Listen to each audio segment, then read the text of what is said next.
You have people listening from every corner of this planet.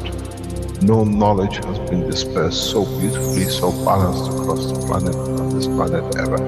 Maybe in the universe.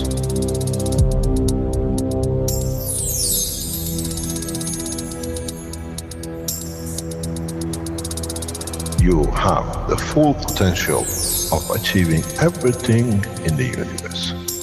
There is no need and there is no reason for man not to achieve.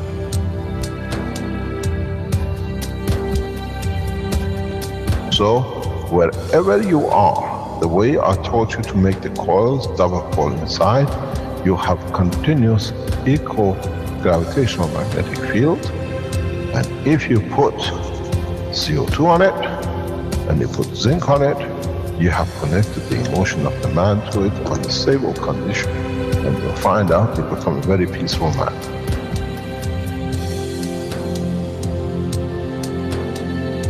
Here, instead of having galaxies and universes and creating connection magnetically, we have used the matter state gravitational magnetic field strength to dominate and dictate the shape of the plasma.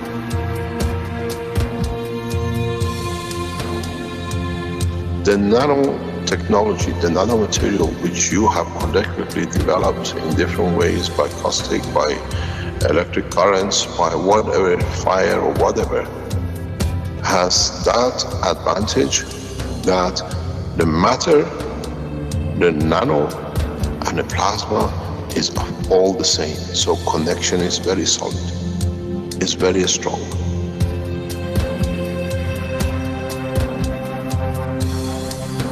The power of the plasma technology, the way we have thought, is beyond imagination of the man.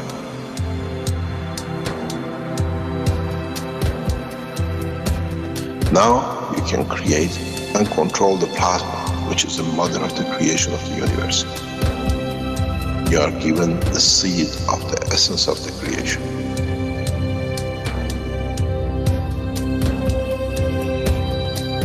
The foundation does not belong to no one and is not made of one anymore.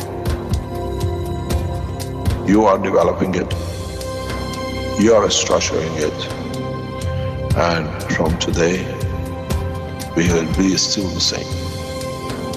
We'll still develop the technology in different names, in different colors, in different nationalities which they do not exist. It is beautiful when we see the Christian, the Muslims, the Jews, and every other belief are working together to build up systems. We have already become one faith.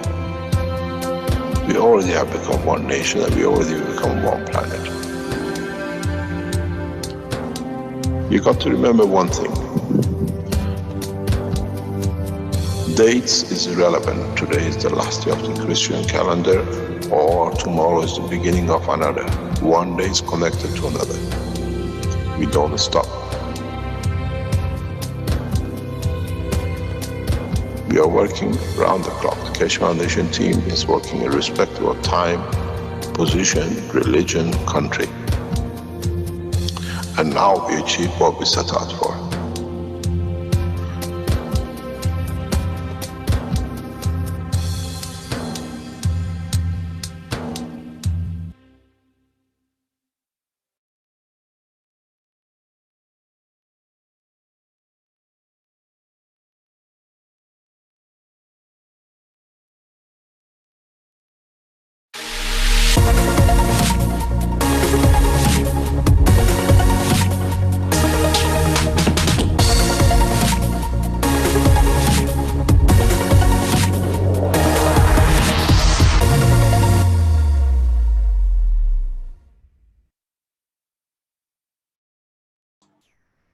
Welcome everyone to the 264th Knowledge Seekers Workshop for Thursday, February 21st, 2019.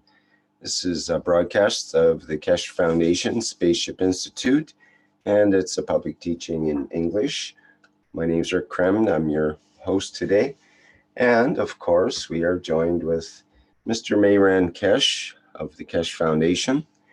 And I think he's eager to bring us today's teaching and any other news he would like to present from the Keshe Foundation. Hello, Mr. Keshe. Yes. Good morning. Good day to you. As usual, wherever and whenever you listen to these teachings of the Keshe Foundation Knowledge Seeker series, we've been entering nearly the 264 continuous teaching, and as usual, we have moved into a new direction and new dimensions of teaching. Many things in teaching has to be understood, and we try to explain more and more the fundamental bits which has been left out of the science, and with it we solve a lot of problems, and on the other hand we see how we can add to the knowledge of us collectively about us, opening the universal community to us that we can work. If you remember a few teachings ago, I brought up the subject of the new science of holography, and that they say there is a flat surface and then it shows everything is like a mirage. There is something which I did not tell you because I thought maybe some of you go and do some research and do some work, and to see how we are back into land of fairy tale, how we are back into land of assuming to make assumptions, and by those assumptions create another cycle of hypocrisy in the world of science. And if they pay us, we can, good enough, we can make it work it, that we can make something out of it. I don't know if any of you went and looked into the background of holography. They said the reason for it is going to be acceptable because the mathematics adds up. What they mean is, when you can build a mathematical structure and the mathematical equations adds up with what you assume, then it's correct. But if many of you who have gone and looked, I hope, in the depth of the holographic, that's saying that the universe is flat, again there's another lie, another deception, another assumption has been made, and that is, for the mathematical equations to add up, we had to do the reverse of what Einstein did, and what many scientists, when they cannot get it right, make assumptions, or they delete it, very much like the MC squared.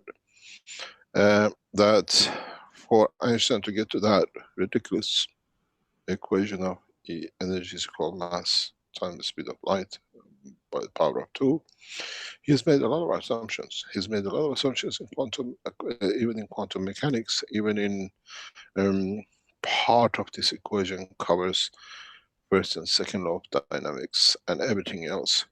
But what these people did, which a lot of people are not aware of, they made a reverse assumption.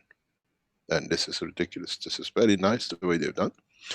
The people who came up with holography, they make one amazing assumption: to be existing. Up to now, Einstein and the rest ignored it. They said this doesn't exist. But what they do, they assume there's something called dark energy, which is gravitational field forces holds the whole structure together.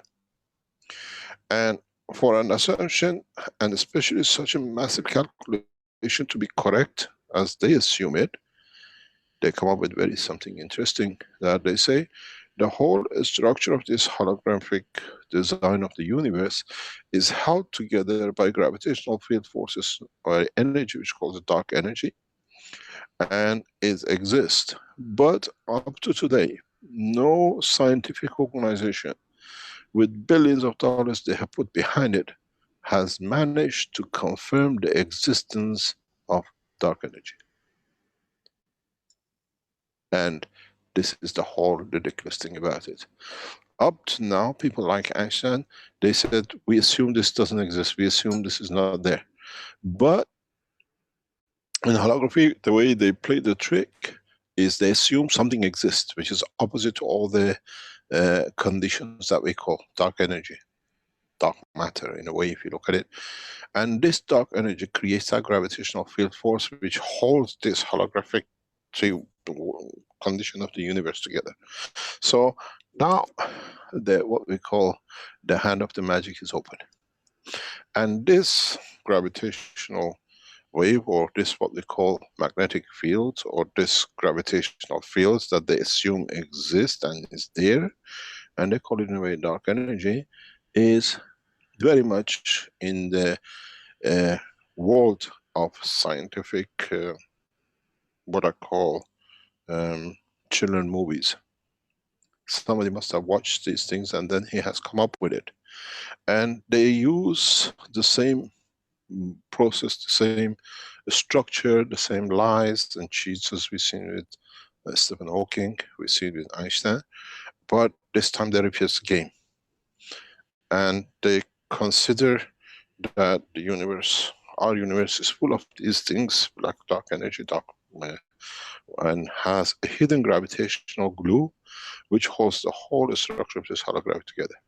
So those of you who start hearing and understanding what is going on, you have to see the hand of the magic. The magic is something which we don't have, and we work this time opposite to understanding of the gravitational field force, which exists but we don't see it. And all our assumption is that this glue is there. But in so many ways, the whole understanding of this dark energy, or dark matter as they call it, has not been found. So as long as it's not there, I can guess anything I like, very much as a friend of mine used to say, I can guess anything and I can own anything as much as I can dream about it. Doesn't mean the reality exists. So you have to be aware of this holographic situation which is coming up, and they are bringing all sorts of mathematical things behind it, spending billions of dollars on it. And in a way, be aware that now the scientific world, to make names and new conditions to destructive physics, is come up with a new trick. Now we assume it in, but we don't know what it is. Up to now, Einstein assumed it's not there. He deleted a lot of things, a lot of understanding of the physics, and scientific-minded people can very easily uh, see this through, and you can literally dismiss this theory. I always say, even to my children, is you have children who have a bad understanding of mathematics. They hate mathematics. And the worst thing you can do to them is a large percentage of, especially girls, is anything to do with maths. My advice to you as parents, or if you're one of those children who listen, do exactly what you do with holographic principles and with holographic universe, as they call it. Go and read about the history of maths. And you'll find out it's one of the sweetest things you could ever done. Then you see where the mistakes are and what you understand of it, and how this mathematics has built up. One of the best things BBC, British Broadcasting Company, has done, has made a program called History of Mathematics, or History of Maths. Get it for your children and let them read it, listen to it. It's a beautiful thing. The most complicated equations, integration, differentiation, and anything below and above it, if they understand the history of it, how it's built, how it's come, it allows them not to believe fallacies which other people are trying to build into it. And you'll find out your children, or if you are somebody who doesn't like mathematics, you fall in love with maths, same as physics. Why scientists or edge of science don't accept these fallacies which we see coming up with these new ideas? Because we understood the physics from basic. We understand the principle of creation. We understand the operation of the universe. So no magician can come up. If you look at my teachings for the past decade, I always give you and I show you and I take you for you to make it, to see it, to understand it. And when you don't understand it, that's the limitation of your comprehension of the science. Maybe you stay in that position for years till one day becomes clear and then you move on. And sometimes you stay in that position and you build it to the next step. So if you can go in understanding of this mathematics, start from the history. Where did we start going from a line to a square? Why did we start marking the land on a square meter? What's the history behind it? And then why did we make cubes? And then built on.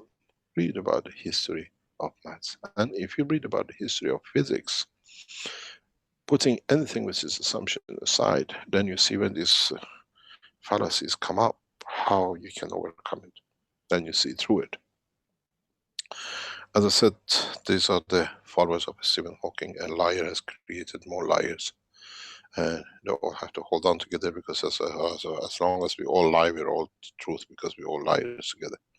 And a lot of this holographic theory lies on works of people like Stephen Hawking as black hole.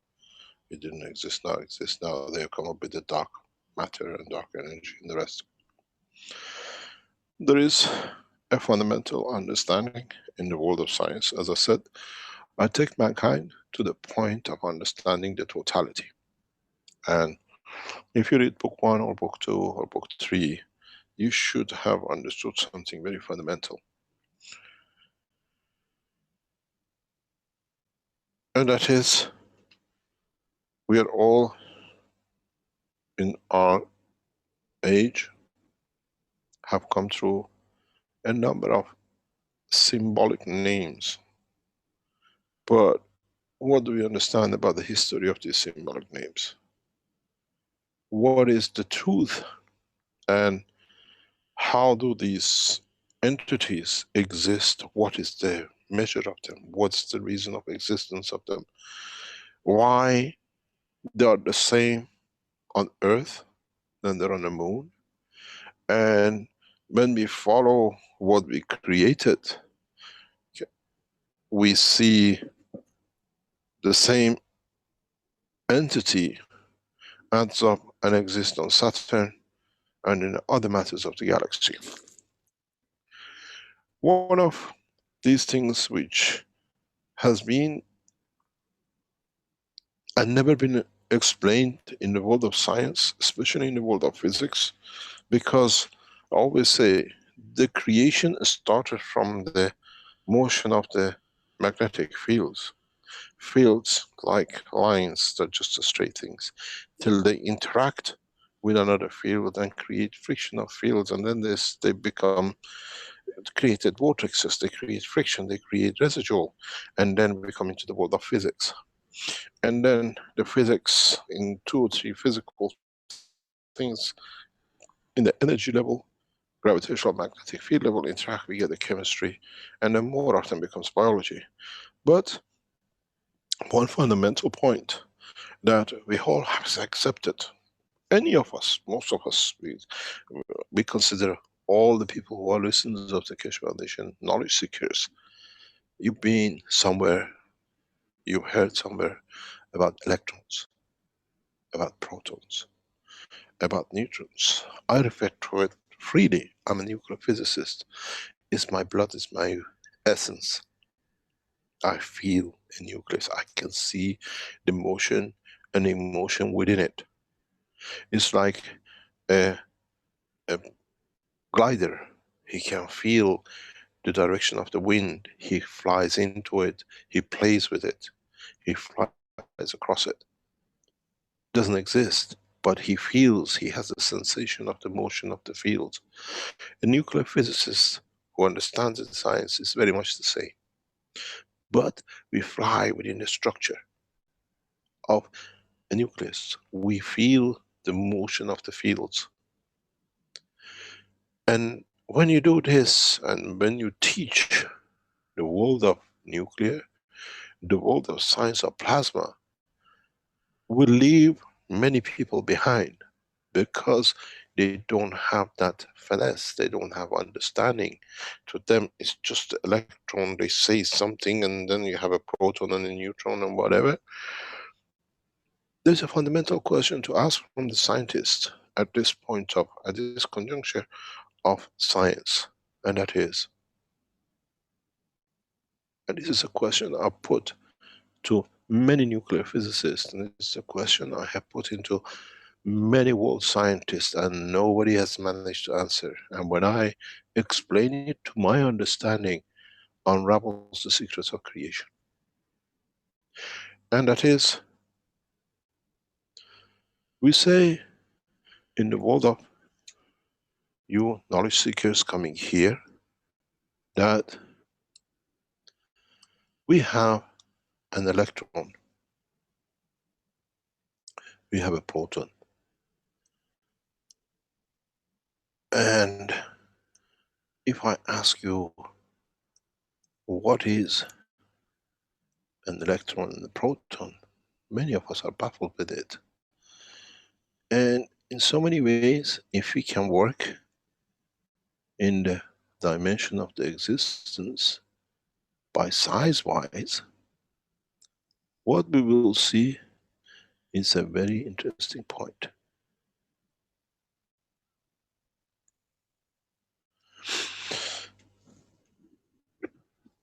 We have a scientist, if you come across some people who studied atomic structure, nuclear structure, in so many ways we do not see this.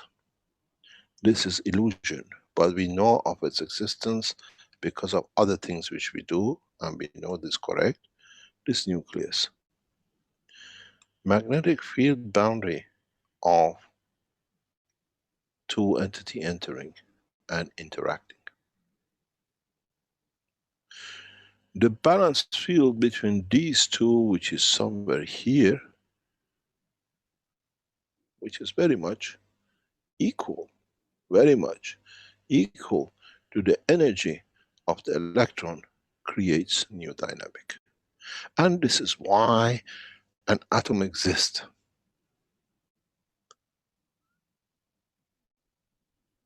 This is why an atomic structure exists.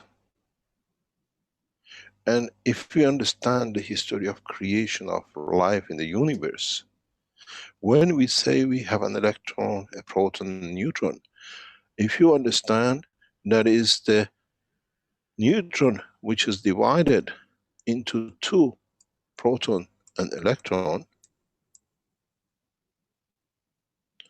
then you understand very simply, this guy here has an electron and a proton energy in it. When it comes to balance, and with this, it creates the point of interaction. And that's why we have an atomic structure. There is an electron balance between these two, which is in a way in opposite field flow as the electron, which was created by the division of the other. And this is the first time we can understand how, when we say an atom of deuterium exists, scientifically we understand why. But there is a next step in the world of physics. The reason I explain these this way this week is because when it comes to building your gateways, your portals, your motion of your soul and flotation in the dimension of universe, if you do not understand this, you come to be in a big problem. But up to now, no one has ever explained the phenomena, the understanding, and the history of creation of the physical structure, and how these physical structures lead to creation of elements, and how these elements stay in a field dimension or they stay in a matter state depending on the inertia mass of their environment. But now that we understand how atomic structure created, now we understand in a further point how multiple, what we call molecular atomic, is created. This is deuterium. What about when we go to the next step and we add two neutrons and two protons?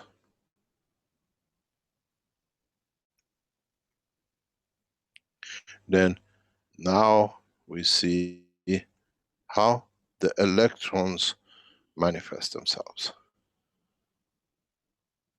And when we go to multi-molecular atomic, beyond 2 and 3 neutrons and 2 and 3 protons, we see why it jumps to another, what we call secondary ring, S1 and S2 and everything else which the scientific world that explains. Because now with, if you look at the first one, the one single proton and one single electron had a space gap of this much. But now look at the space gap. Because these all have to accommodate themselves magnetic gravitationally. The equation changes. So these move further. And then the more and more you add, the field expands. The size and the dimension expands. Now for the first time we understand the world of creation as a bundles of magnetic fields which they try to accommodate each other, and then the screen widens. The volume of all these widens, and all these are dynamic. They don't stay in one position. They move continuously to accommodate the other guys which is moving, plus the fields which are lost and gained to the environment by each one. So the dynamism starts. Then you find out in some cases the matching electron protons need the bigger space gap because they are entangled. You get the lock, you cannot move. You find the space gaps with neutrons comes in. And then what you get, so many protons of what they used to be 5 plus 5 of each, and you created the atomic mass and the number. Now you get 5 plus 6 of the other. And the number of neutrons start increasing and increasing, but you find different dimensions and different isotopes or whatever. But all this understood, as I said, you missed the game again. The magician played the game.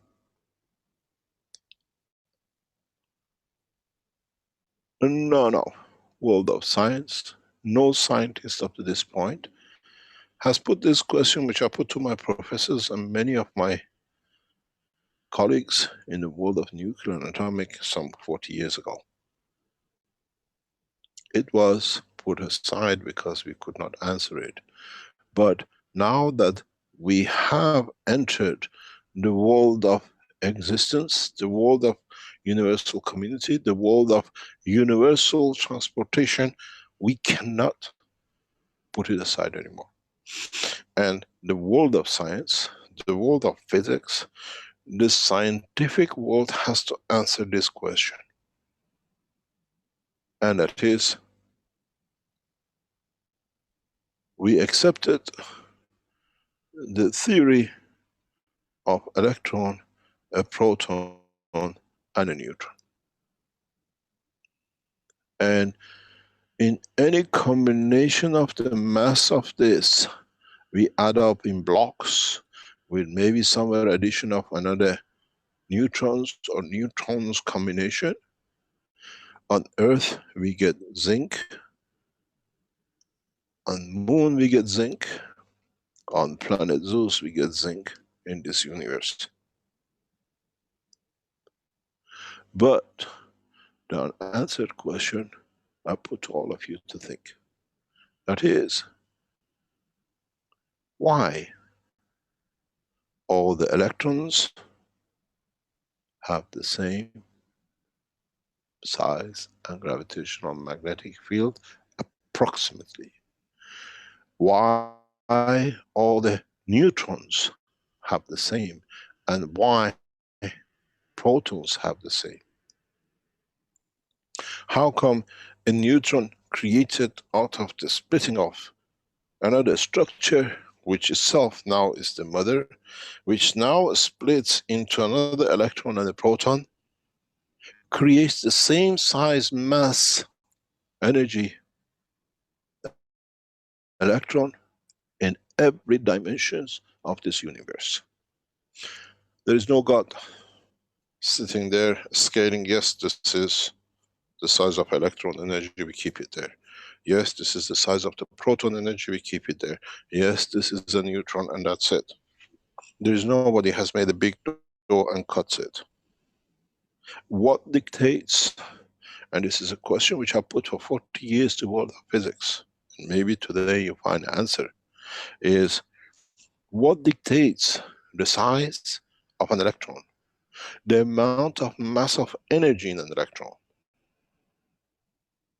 the size and the mass in this planet, in the planet Zeus, in the galaxy of mass of proton. And they're all near enough, roughly by about 10% up and down the same. There is no scale, there is no cutting machine in the universe. What phenomena dictates this amount to be electron? And whenever you split a neutron, you get this, and it comes on its own, and it comes with a proton. And the most fundamental question to ask in the world of physics is, who has dictated, what dictates the mass, the size, and the amount of energy of a neutron, which is more or less within 10 to 15% gravitational magnetic field mass across this universe? The world of science has never answered this. And this is why physics is something beyond the reach of many people, because the fundamental cornerstones of the creation of this knowledge has never been explained, never been understood to be explained.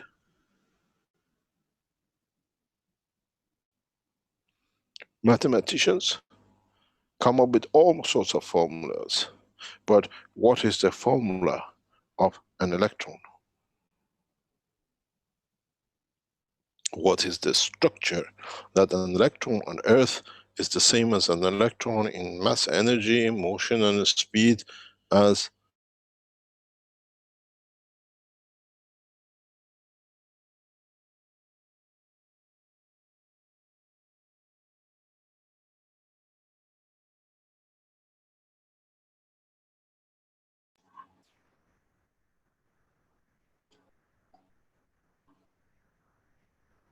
I think we lost Mr. Keshe temporarily there, so his haven't connection. lost Oh, here. okay. Back. Yes, somebody muted and put me back in again somewhere. So Oh, what? your whiteboard. You need to share your whiteboard again, Mr. Keshe. Yes. So what we have to understand in the world of physics, in the world of creation, is what is this what has not been explained to us. What is the volume? What is the mass of one electron? How come electrons are all of the same anywhere in the universe? In this universe, where in other universes of the unicos, there could be different. And the size of and the energy of and the speed of could be slightly different to for those universes which are closest to the creator.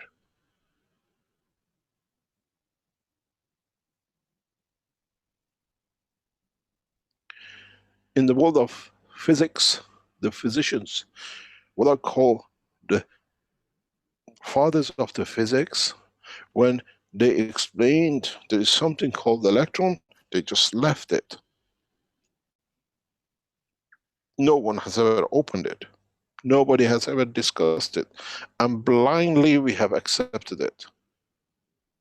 Now that we come into the work of the universal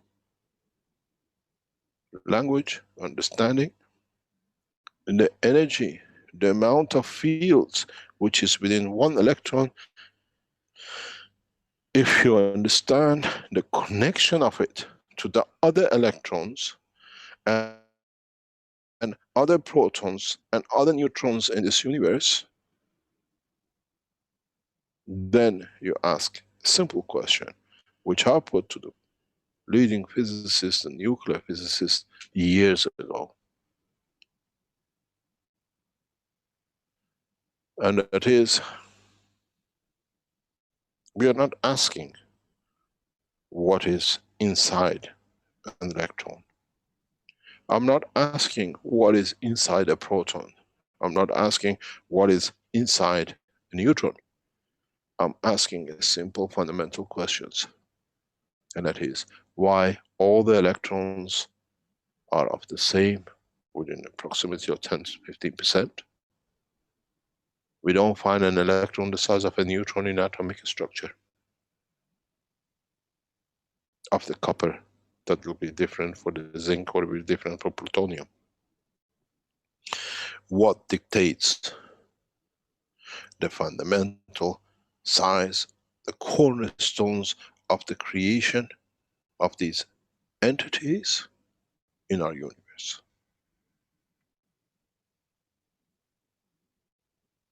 This is what the present world of physics has to answer.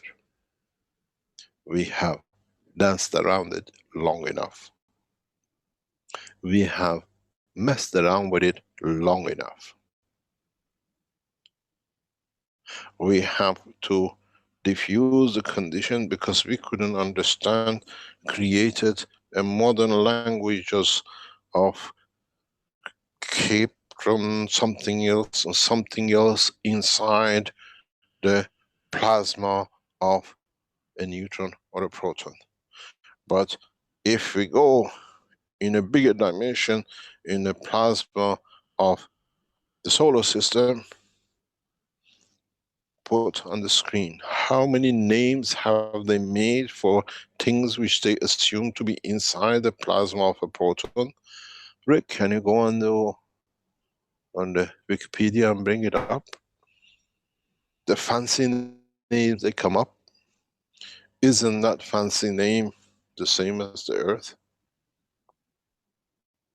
Whatever they have come up with different names, we call it Earth, we call it Moon, and we made it so sophisticated, we made it so elaborate that now we made it impossible for anybody to understand. When you look inside all these fancy names they made inside what is inside the nucleus, I tell you what's inside the nucleus. There's a center of energy called the sun, and the fields around it interact, and imagine how many quarks and everything else have been made.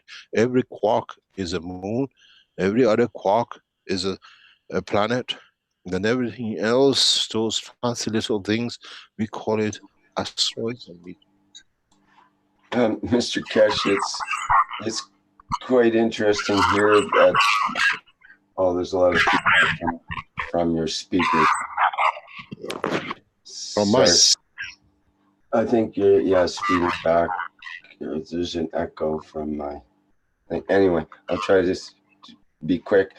I showed this image and the words for the image, and I see at the bottom, this is the incorrect image. They treat the strong force as a relationship between two particles, which is not true. And see the corrected image, they have another image because they messed up with their fancy, all their fancy particles and made something wrong with the image. So they had to correct the image in Wikipedia, apparently. That's pretty funny, I think. It's exactly what you're talking about. They got so much into their breaking things down that they don't really understand what they're talking about. It's not understanding. You see, this is the same story as I started regarding holography. When you're fancy and people don't understand, you can talk about anything. But now we put the facts of science on the table. The quarks, one of them up quarks and down quarks, we call it the Earth and the Moon. And the other upside down quarks, we call them the Saturn. There is no difference. There is no difference.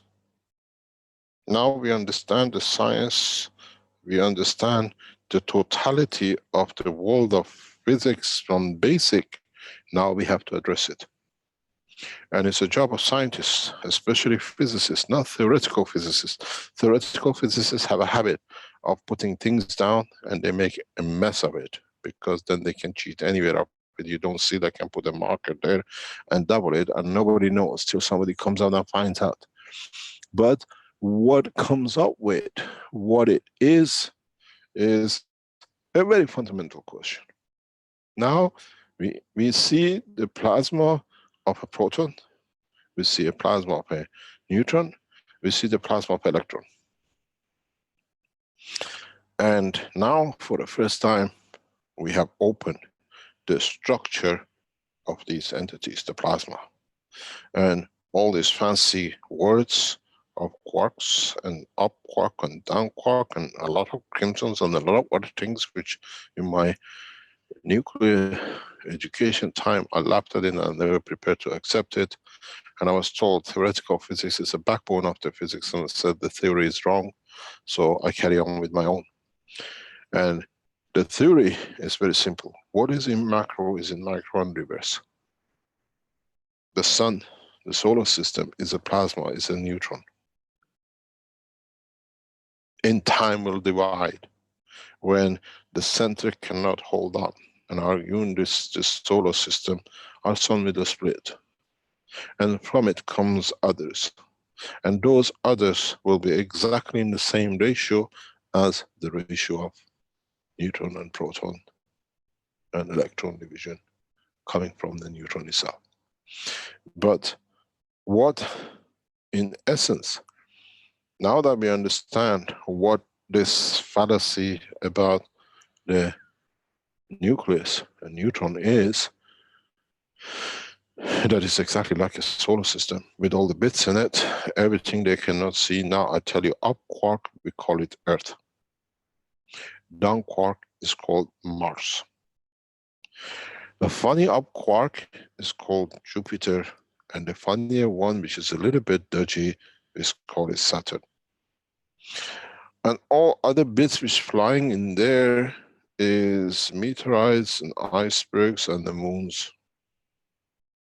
And if we can explain how the Earth was created and how the Jupiter was created and how these icy belts on the edge of the solar system and around different moons and planets have created, then we have find answer to all these crimsons and quarks. Change the name of the quarks to moon and see how quirky the moon and the Earth are. So Now it's time to open the science, that every man understands the simplicity of it, the truth about it.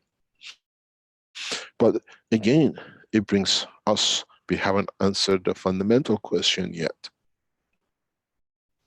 And that fundamental question to the world of physics, to the world of science is, what dictates the size of that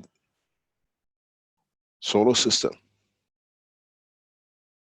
which we call electron? What dictates the size of that solar system, which we call proton? That across this universe, wherever we look with our new science and depth of the telescopes we have created, we say planet so and so has zinc in it, or is made of helium, because in a matter state gravitational magnetic field, we see the characteristic of what we see on this planet as helium, so we assume it's got 2 electrons, 2 protons, and 2 neutrons. So the measure, the size, the structure of the electron on this planet and there is the same. But what is interesting and what is need to be answered by the world of science, and now by most of you, because you will face this in space. This is part of the space technology if you want to travel the dimensions of this universe. What dictates the size of the electron, which is the same in any point in this universe? What dictates it to have a motion of clockwise or anti-clockwise? What dictates is the speed. Is the speed of the electron in a hydrogen the same as the electron in the outer boundary of plutonium?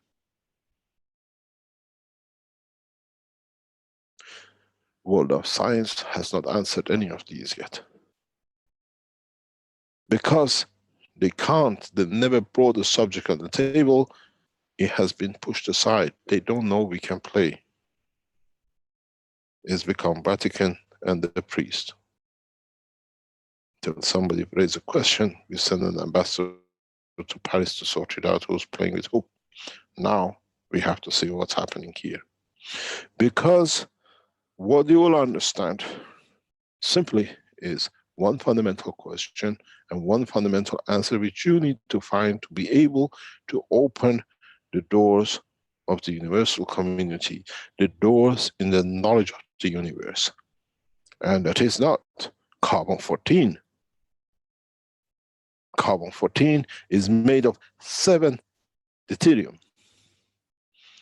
Your question, what mankind has to answer, what has dictated the gravitational magnetic field and the size of that neutron, proton, and electron in that deuterium? Do you want to travel in a spaceship the size of deuterium? Do you want to travel in a spaceship the size of a neutron? Or you want to travel in a spaceship the size of an electron? And can I fit into that? Or can I, by proportion, build a system that can travel with the speed of electron beyond the speeds of light in the dimension of the carbon-14 structure of the universal field, and travel the span of universe in no time? And this is the cornerstone of the question of the physics. And this is what we need to answer.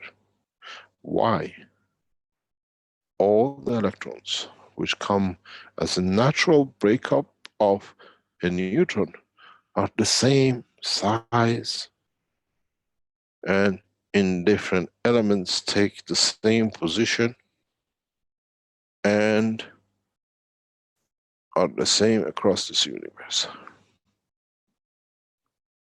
Who cuts them? What forces dictates the size of them?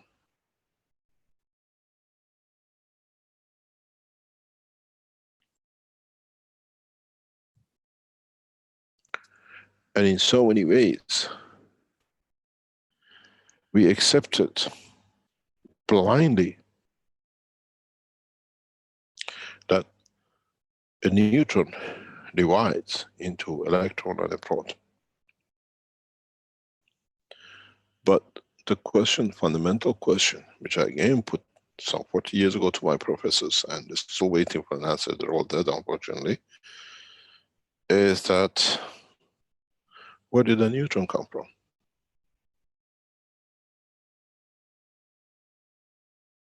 We accepted fundamentally that the neutron divides into electron and proton. We call it the nuclear decay. Fundamental nuclear decay, which is I put in book number 1. But when I wrote the book 1, I could not put this question down in so many ways. And it's the video shows the fields coming together. But what dictates the neutron?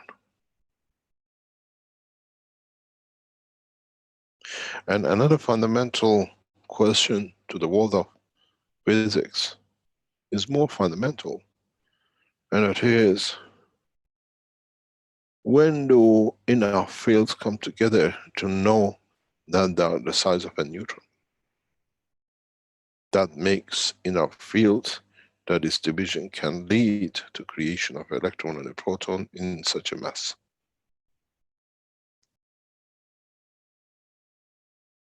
Or is it what we call gravitational magnetic field replication within the structure of the central line of this universe, which dictates the size of these 3 elements?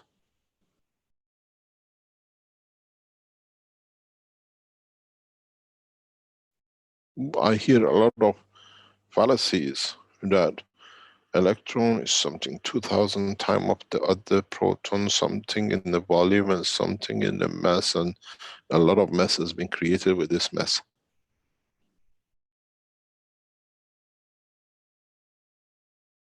We cannot become man of the universal transportation when we don't understand where our fuel is coming from. How is the path of the work of the universe is set? We are on the 10th floor, we think in the knowledge of matter, but this building has no foundation. Nobody has built this for us.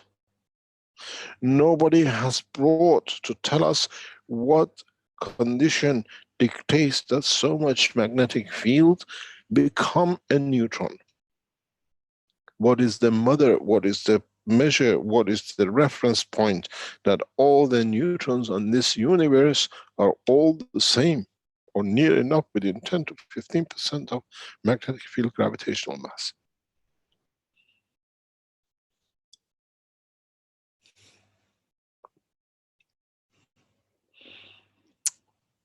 These questions turns the world of physics on its head, because now we have to answer it. Because if we don't answer it, if we don't understand it, if we get away from all this rubbish of quarks and everything else, which is now is very interesting, getting worse. I don't know if you know, it's a great honor and it's a pleasure to see an Iranian, young Iranian nuclear physicist, theoretical physicist, has taken a seat of Einstein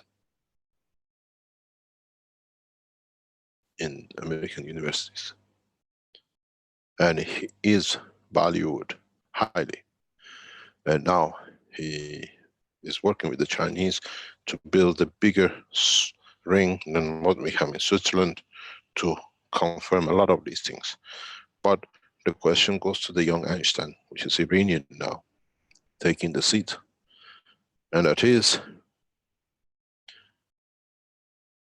can they define, can they tell us how a neutron is actually come to take shape out of the energy gravitational magnetic fields of the sun,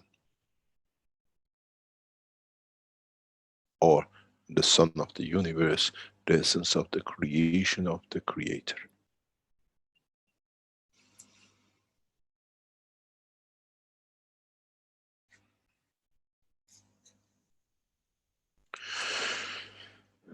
To answer this question, there is a fundamental point in the world of science.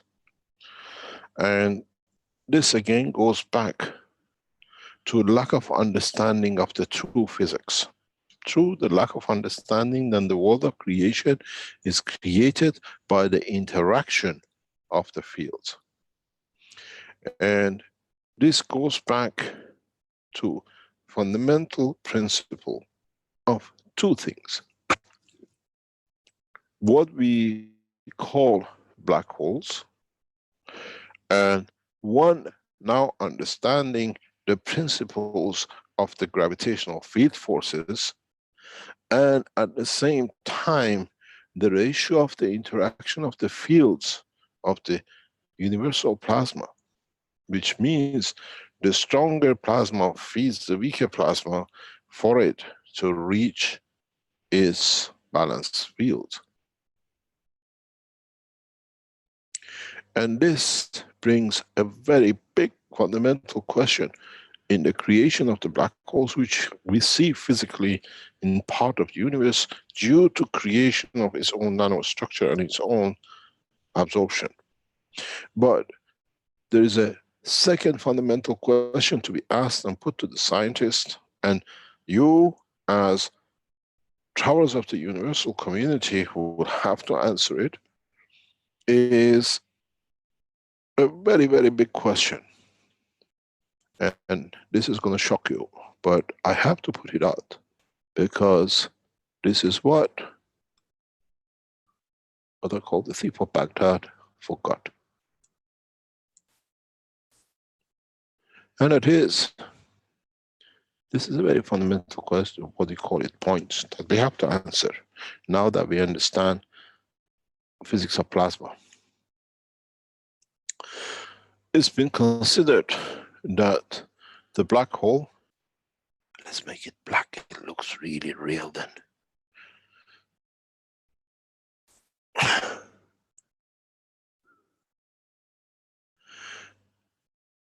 Pulls due to its gravitational field forces everything in its surrounding.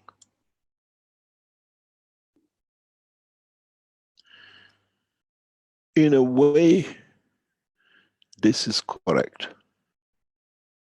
because it has assumed to have a huge combination of fields which are negative to their environment. That's why it's pulling. But there is a huge fundamental question, and this is why one of the reasons I wrote my first paper about the creation of black hole is this. And that is a simple question. When we have a small plasma, and when we have a big plasma, the big plasma shares its fields with the small one to bring it up to its balance, and builds this up in field energy. So becomes the feeder, and this little boy start absorbing very small. Then there's a very big fundamental question. Does the black hole absorbs and takes everything in from the universe, its environment, due to its heavy fields which are opposite in direction of their environment? Or is it fed by a bigger black hole, and it's a small junior partner? And then comes to another point, understanding world of plasma physics, which is the work of the universe. Work of the, when we speak about the plasma, we're talking about the work of the universe, is that if this is so much that it absorbs, is it possible that the center of the black hole is a single element of deuterium? which through its strength is so weak enough that through the magnetic gravitational field of the universe in its environment trying to be fed, it becomes absorber of bigger field. An interaction of layers and layers of fields create that illusion of darkness.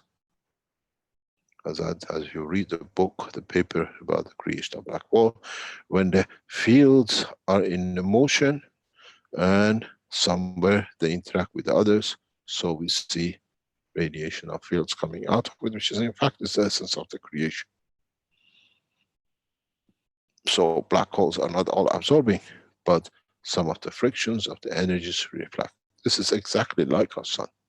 So these fundamental questions has to be answered, because the world of science, the world of theoretical physics, the world of the theoretical mathematics and physics of the cosmology, and now plasma physics cannot brush this away anymore, because we don't understand, we cannot take off, we cannot fuel ourselves, we cannot understand. Suddenly we are a proton, and the field measurements of the field force of this universe dictates at this point, in this condition, this is need to be an electron added to it or divide itself to another electron. As I said in many teachings, we stop the knowledge because we cannot answer it, and then we blank it that nobody answers it and nobody questions the integrity of what we have created. And as I've said many times in my teachings, an electron and a proton and a neutron, what we see, what we absorb, is at a matter level of the strength of the observation of the man. So this neutron, in giving and taking energy from its environment, has divided to an electron and a proton. Yes. But there is another but to it, and this but needs to be again answered by the world of physics. That is, we explained this guy in taking and giving divides itself to an electron and a proton, which the size of all three of them is divided by something in the universe, because wherever you are in planet Zeus or Earth, this size is always the same. Because when we observe the planet Zeus, we see 6 of this and 6 of that, we call them, that planet has got a carbon. So it must have the same mass ratio structure. But what I said, the question is, if this plasmatic magnetic field, what we call the neutron, in receiving and giving, in balancing with this environment, divides into an electron and a proton, this chap follows the same proposition. What does this divide to? And it's the same. What does this divide to? And then whatever they divide into, what phenomena decides their size in the submatter, subplasma level. These are the questions which the world of physics, the physicists have to answer.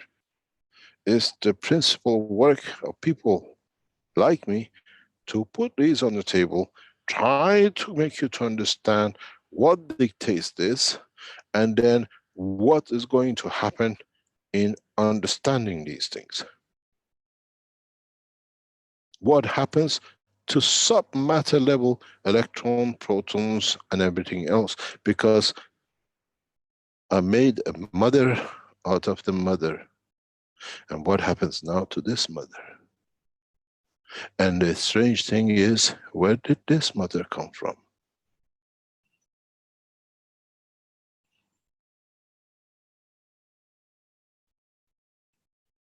Or we have created a condition in the dimension of the matter strength, gravitational magnetic field, that anywhere in this universe, in presence of the field effect of the environment, we manifest in the matter dimension, which means every electron in this universe is the same.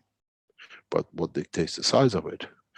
And the proposition of its creation comes out of the division of the neutron, or a collective mass of entities are continuously created in our universe, which in size is electron, a proton, a neutron, and they come together and establish an atomic structure.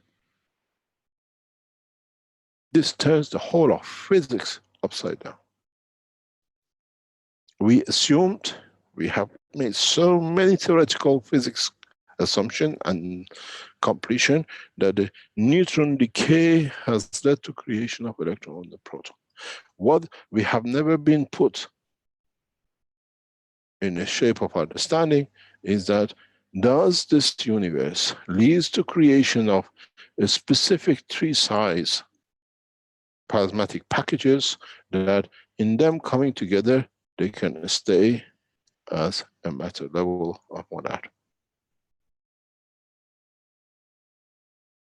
And a few minutes ago, before this, I explained how we need an electron to create this balanced dynamic, that in its existence we create that non-tangible field only without manifestational element. In the world of medicine now we call it RNA, is created in the same, where the DNA is the structure of the electron and proton and neutron.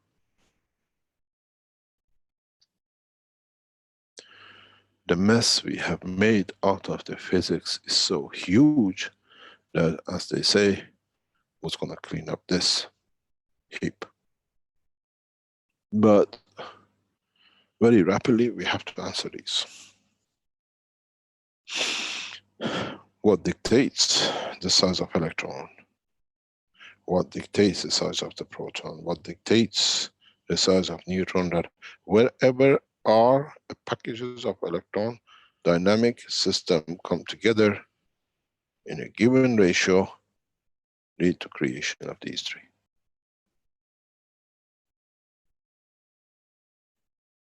And in the interaction of the three, why do we have three?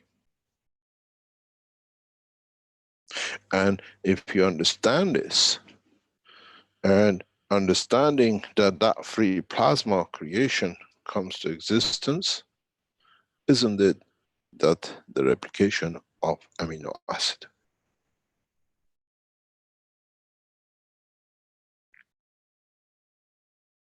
And then if you understand this, the next step is a very simple fundamental point in the physics, is that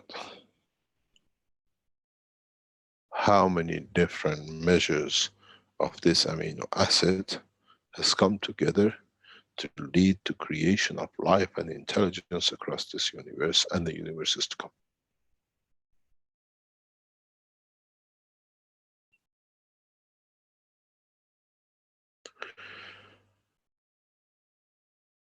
This is where,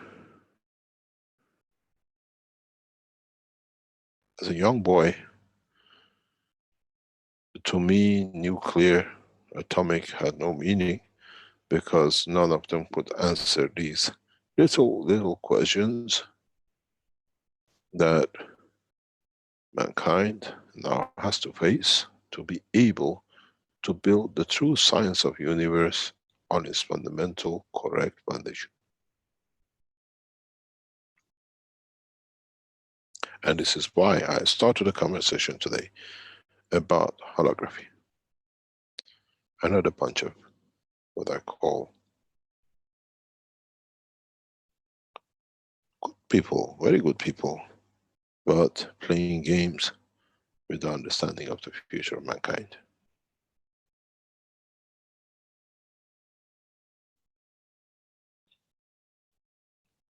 As long as we do not understand and we do not answer these very few simple questions which are put on today, man will have problem, and it'll bring and make many CERNs, and many people will follow the path of Einstein, and they call him very clever.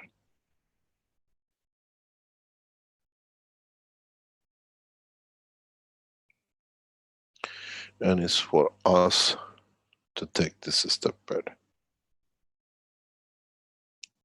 And this is for us to start telling these scientists, misguiding us enough is enough.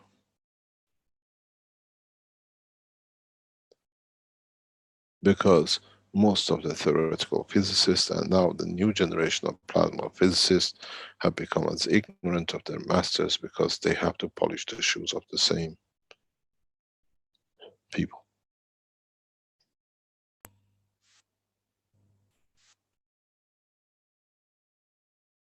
And this is what in fundamental reality of the science of physics we have to address before we can go to the next step, before we spend billions of dollars making these things to collide and splash, and then we say we found the origin of the universe, because the origin of the universe is within us, is part of our existence. It dictates every cell of us in its atomic structure. They have, and they do lie so much about our own physicality that is a hologram.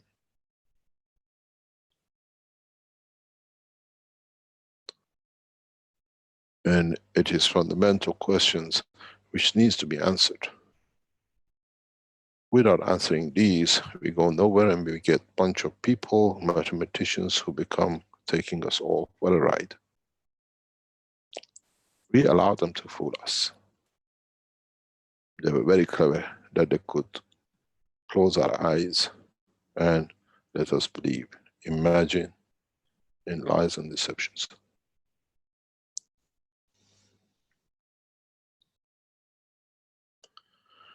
And it's not that as scientists, which you, all of you are now, if any of you understood and raised that question which I put on the table today, last week, the week before, and the past month, then you have to understand a very simple question for yourselves.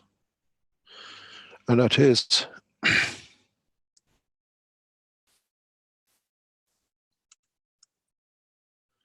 if the existence of three things in different sizes led to creation of a field force with that dimension, then if now that I know, and I call this my soul,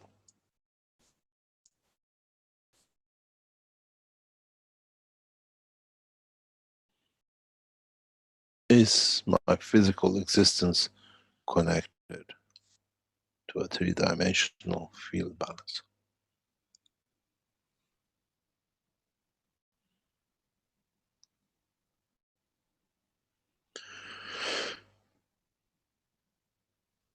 Now, the world of science needs to answer, has to answer, and not to make more fallacies and more assumptions, but to explain a simple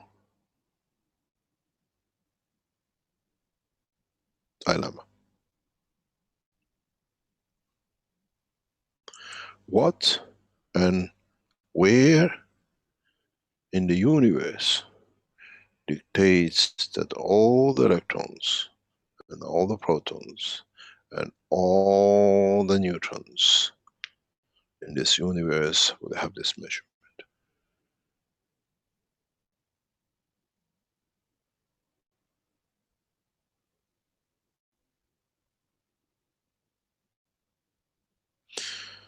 there must be a replication field transfer which allows this, or there is a size of dimension of the fields which at a given point manages to encircle itself to a plasma ball, which with reference to central line gravitational field of this universe, each size has an, a fixed dimension. And then it comes to the question, why only 3?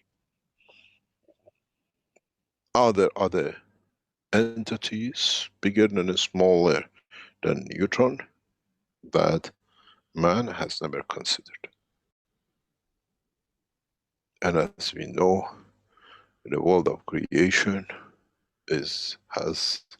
will have no limitation.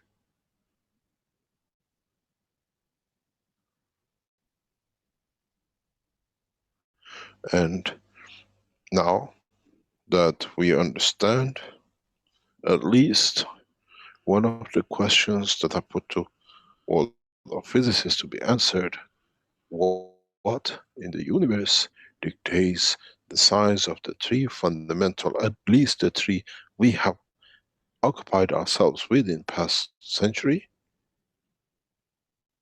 of their size? If you think of it as an automatic machine, that one machine spits out 1 gram all the time, and the next one, and the next gram, and the other machine has 1999 gram, and one machine spits out 2000 gram all the time, according to the present physics. But I can tell you, the present physics, as we know, has made a big liar of itself.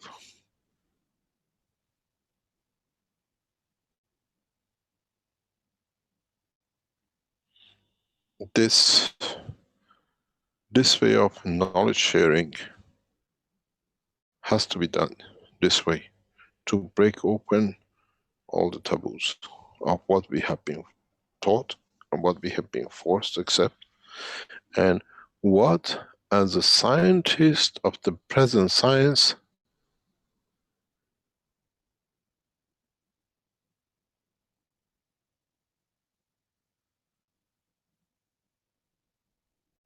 what can be explained? What us as scientists, as physicists, as the messengers of God can share? That you understand the essence of the creation, that in the depth of the space, no one becomes your prophet. Because now you can answer yourselves.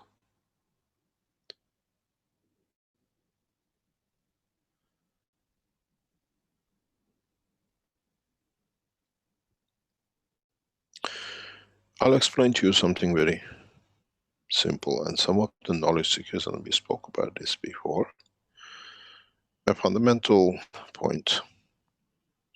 Some of the knowledge seekers which have been with me, and sometimes they ask me, can you let us see a shooting star? And I oblige sometimes because I see the clarity of the soul. And sometimes we pass on because it's another, what we call, flash in the pan. But the fundamental question to ask, and the fundamental question for you to understand the light of the skies, which is in a way can be translated to the light of an electron in interaction with this field. Do the people who walk with me and see these shooting stars, do they see it through their own eyes, or do they see it through the soul, and it translates back itself like a dream to reality of the shooting star?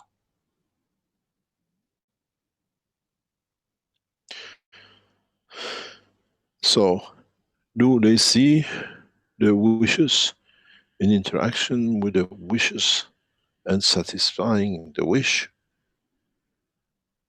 like the dream they had of their mother, that it became reality of the morning wake-up call? They see the light of the shooting star through the soul first, as I wish to give to the soul, and then it translates to dimension of physicality. And no one else shall ever see, even they're looking into the same sky. And then the question comes that, how can I create it at a will and a wish at the moment of request? There are some people in the panel who have been with me and they've seen. This is to thank them for how they serve the foundation. And this is the light of the Creator, not the shooting star in the sky.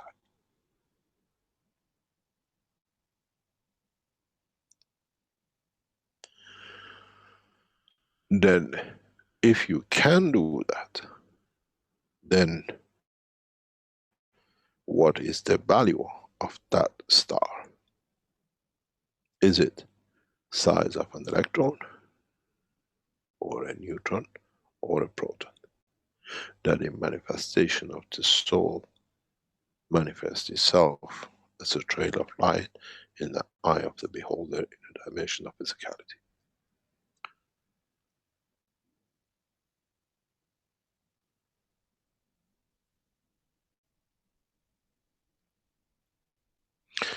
Then the question comes that, have we, do we have, or should we redefine the world of science? The world of physics and understanding of the totality of physics. We do not look for the respect of some people who think they know more. We look for respect of the man for himself, to understand more, to be able to answer these questions in the depth of the space.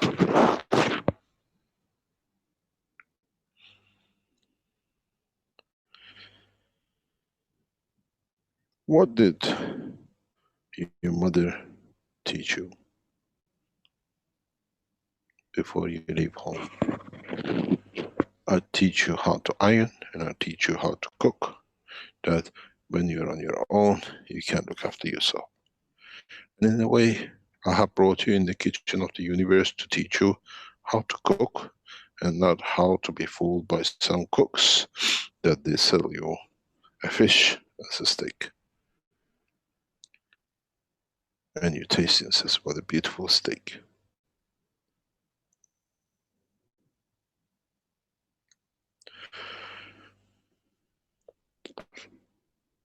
The world of science has to be in the heart of every man, because this is the science which has built a man, and not the man which has built the science. And we become mathematicians, physicists, and chemists, and biologists, and professors, because nobody explained the fundamental, basic understanding of the creation. And when they do, I decide whether I'm going to be chemist, whether I'm going to be physicist, whether I'm going to be biologist, and I make at home a good cook because I know how to mix it. And I don't expect any appreciation for no one to confirm to me that I love you as a master, but you're no good as a man, because you never understood the master nor the man. And it's the illusion of your life. No one has a master. We are educators of the universe, and we are good in our jobs.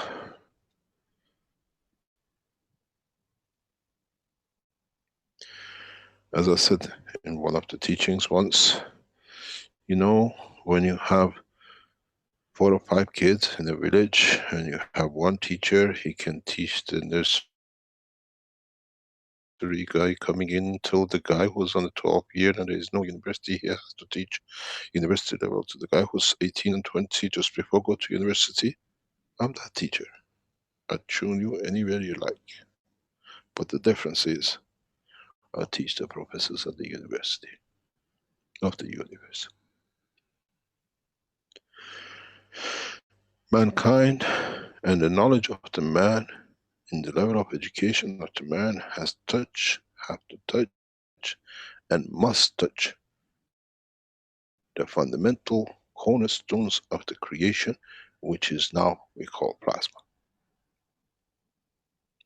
Plasma should not be taught as a degree course. Plasma should be taught in the alphabet of the education. Then no one can cheat and the student becomes perfect in the knowledge of the universe. If he can understand 1 + 1 = 2, he can understand one field plus one field has a gravity and magnetic field, and then the rest he can do. We cannot make the knowledge of the universe elitism to one who study plasma. We have to make the knowledge of the universe the plasma that we understand from the point of birth. And these questions are put through today is where we as scientists, due to our own lack of understanding, have hit. And we allow people like Einstein and Stephen Hawking to lie to us and cheat us. And we praise them, how great you are that you managed to fool us for so long. When we give Nobel Prizes and we appreciate these people, it's not that they're knowledgeable. We thank them for being such good artists that we accept that we've been fooled, and we thank them for fooling us.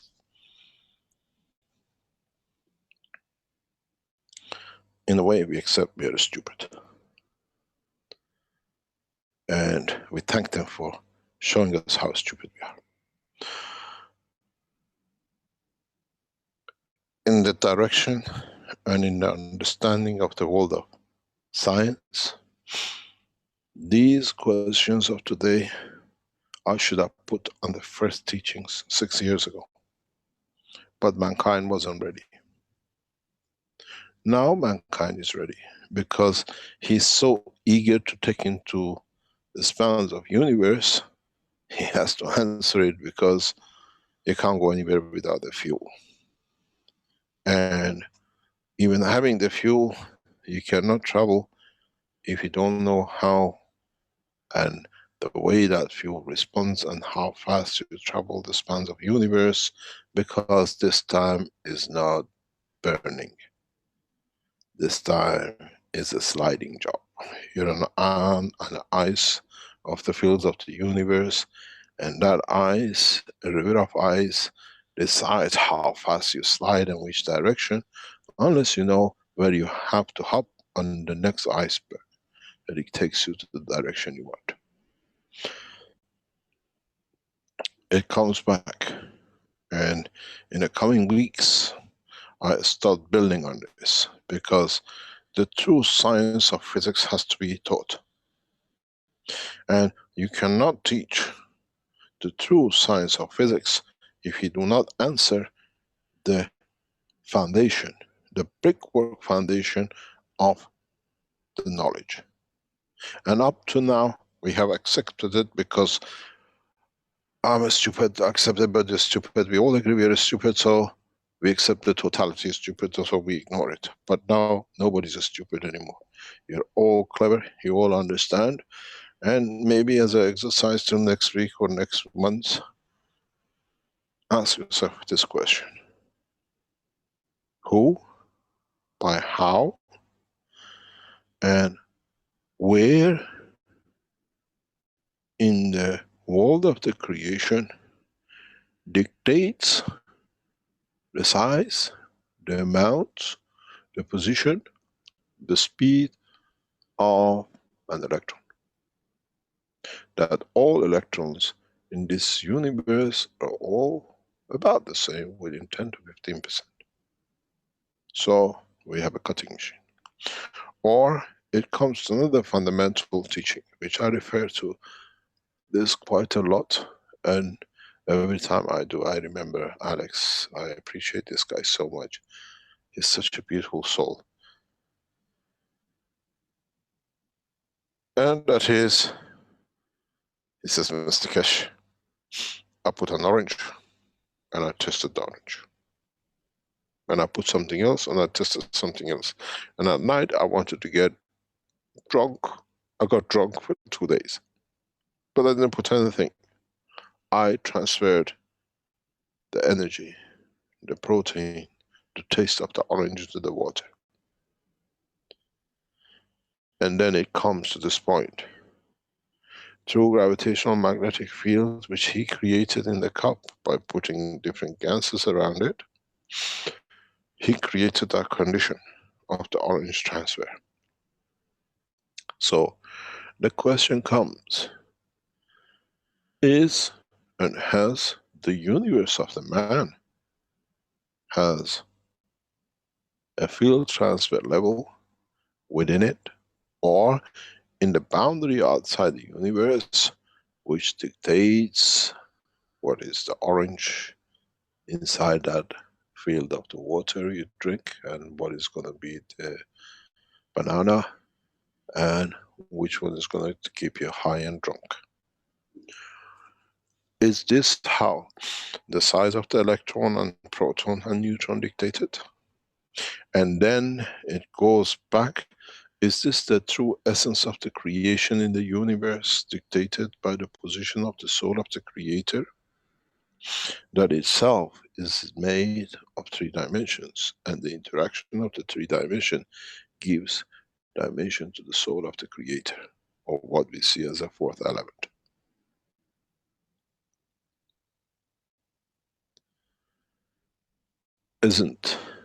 Is the life of existence a copy of the life of the creator?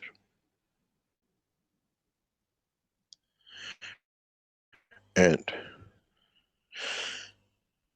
have we found an answer for who and how the size of every electron in this universe is decided? Is it on the basis of the theory of the Alex's orange and banana?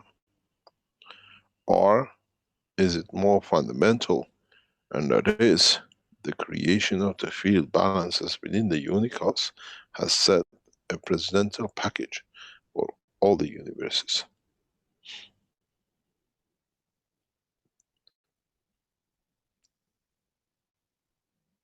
Then there is the fundamental question to back or ask behind this: where did that orange come from?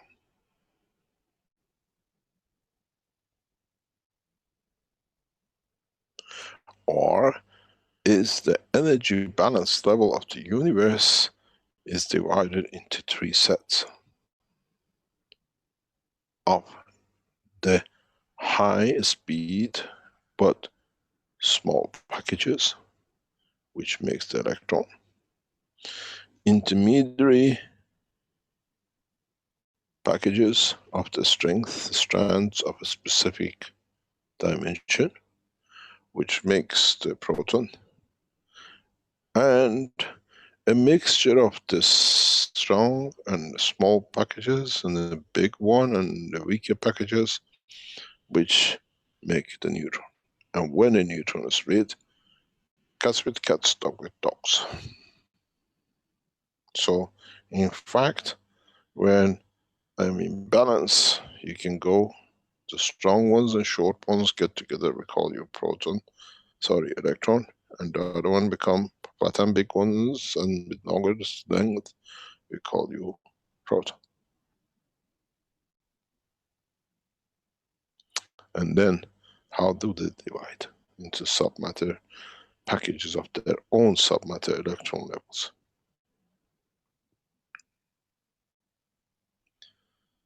fundamentally, we do not see, but in the future will show the gravitational magnetic fields of the central line of this universe dictates the size of energy pack, which beyond that it opens up, and below that does not exist, and within a given field strength and amount in the package makes itself through the dynamic interaction of the fields of the universe in condition and interaction with the matter state inertia which is created to manifest itself as a neutron. But the neutrons do not see the neutrons waiting till they divide, that will have electron and proton, otherwise the universe will be full of neutrons waiting to divide.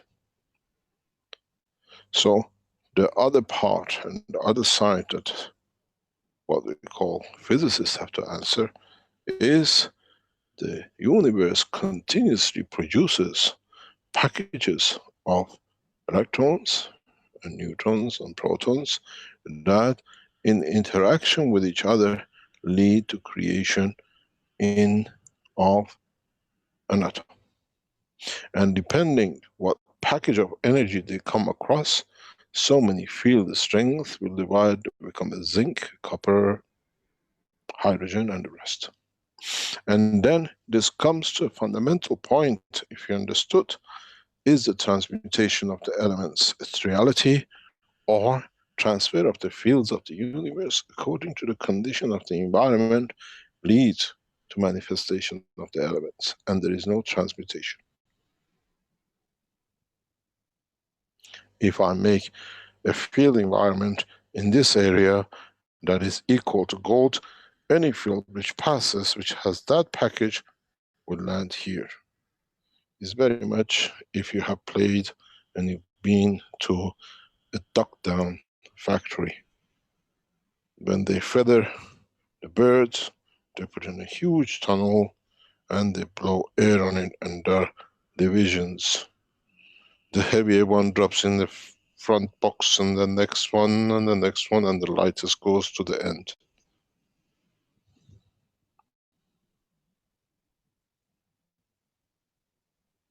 But one fundamental point for us in sitting where we are in our knowledge and in our understanding of the macro and micro of the world of the plasma, we see sun does not throw gold and earth catches it.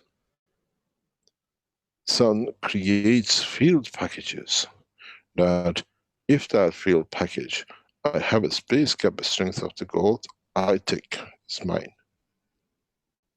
And if I'm in the right place to catch it, because the other side goes to Jupiter or to Mars or to Saturn. Because I'm not on that side, it's their part. And then one fundamental question again for us is, can we become realistic and understand the totality of the world of science and physics? Because with it, in understanding world of plasma, we'll build a new science on the correct way that our future generations can travel the span of universe as they can drink a glass of water.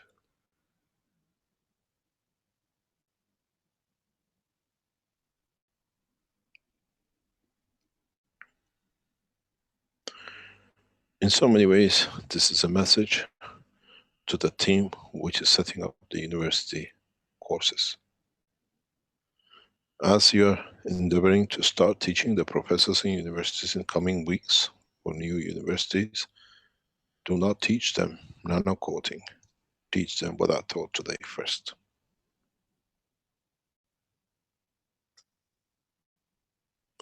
Build the knowledge that they understand the understanding of the totality.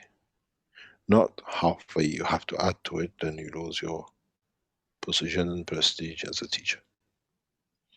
The teams which are going into translating knowledge into virtual teachings for the governments in the coming weeks This is a message to you and to the university graduation group, study groups, which are setting up the syllables for the governmental organizations.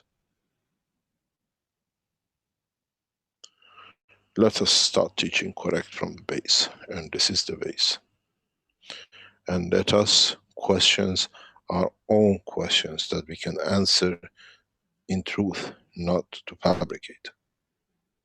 Then we have to cover a lot of, and we have to pay a lot of shirts, as Mr. Stephen Hawking had to. When he was caught with his lies, he had to pay with a shirt.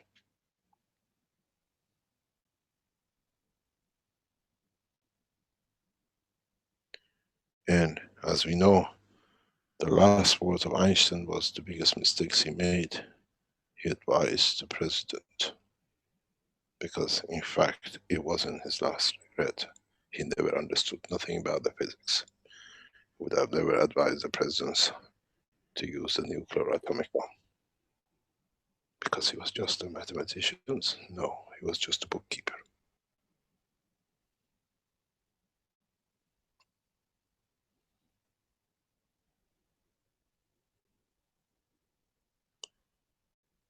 The world of science should not rely on Jews and mentally handicapped in wheelchairs. It should stand on the strength of the science.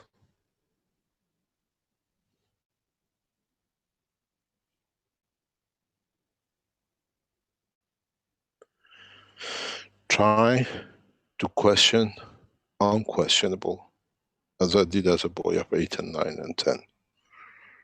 And then try to answer it yourself if it makes sense in truth.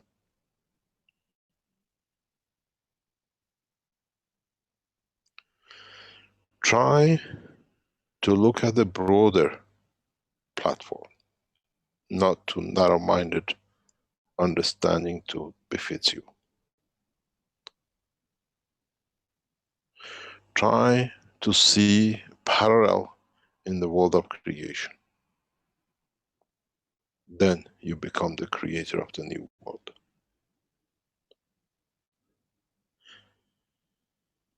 Try to go in the essence of the motion of the fields of the creation, as the matter itself is a collection of the fields. Then you break into the true essence of knowledge.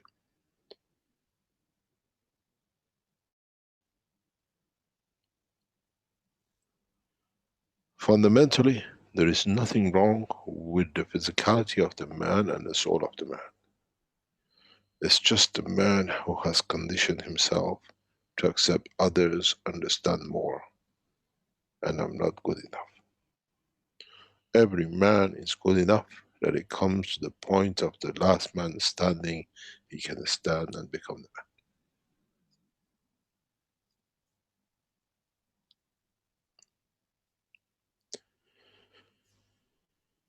The fundamental physics of today has to be answered in the dimension of the motion of the fields, not in the motion of dimensions of the matter, what man is in the dimension of the. We have a microphone open.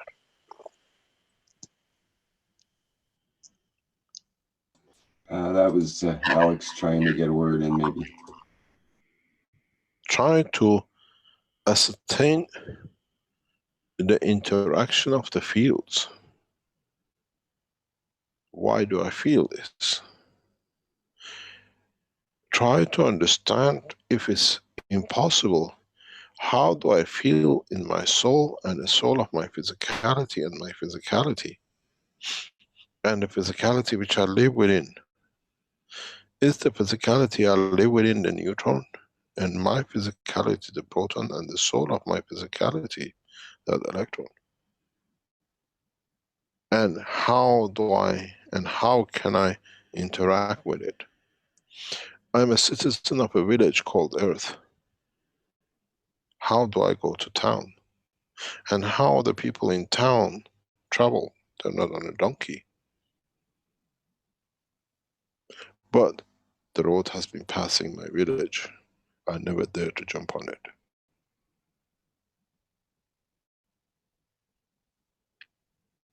is, as I said to somebody sometime in the past, is the soul of the man so ashamed to take the soul of physicality with himself to the dimension of universal community that he goes on his own, doesn't want to bring embarrassment with it?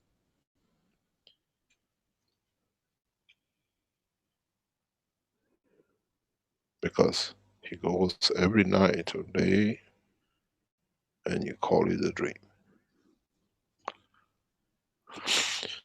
It's like your brother going to town and come back. To in town they have lights like this and lights like that, but I dare to go myself. I listen to him because he comes back and tells me what's happening in town. I stay a village man.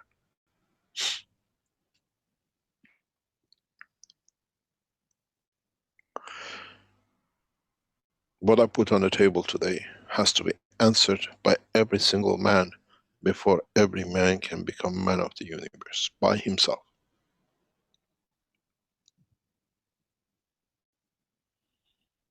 This is the point where we separate the man and the man of universe and the man of the village of the earth. There's one phrase about the whole thing: the man who decides to stand and keeps his next generation on this planet is vulnerable to physicality of the existence of this universe and the final point of amalgamation with the creator of itself, which is the sun.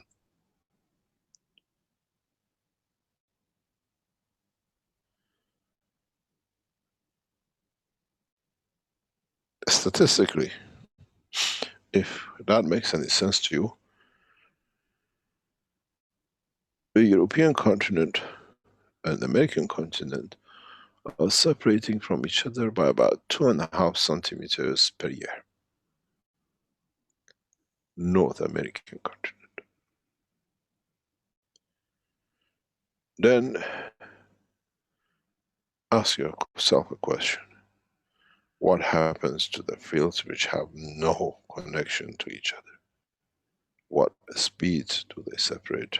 And can I be on the one, which one, and which direction I want to speed up to?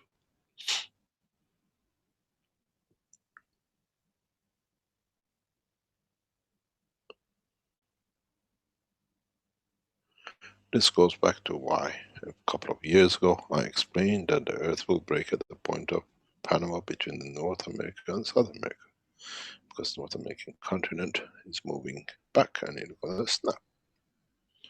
Time will be whenever. And this is why we see horrendous earthquakes on the California side. Because we only look at the California, we don't look at the whole continent is moving away from there, so it's squeezing and pushing. And then again goes back to what gravitational magnetic fields are played inside the Earth that creates such a huge mass to move. I'll leave you with something very interesting. And this is not a puzzle. This is understanding the truth about the existence of the man himself. And that is a very, very interesting question.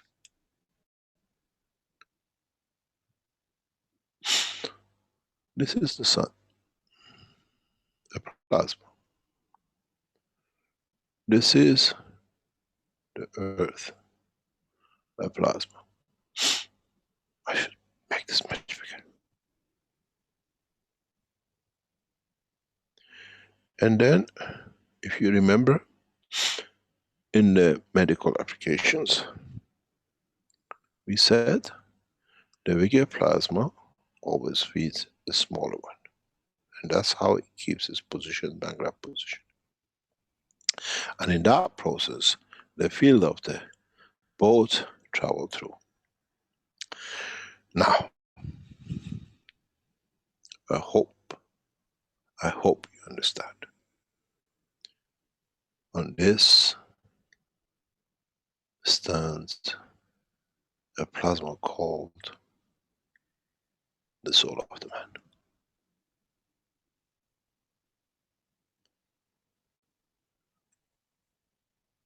where does the field of universe reach the soul of the man?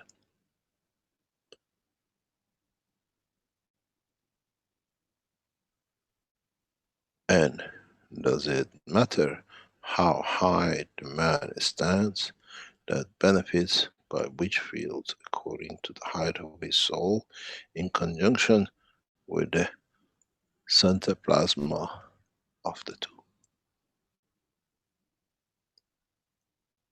Has man been fed by the universal field energies all his life? And can we learn from this to be able to feed the man without killing?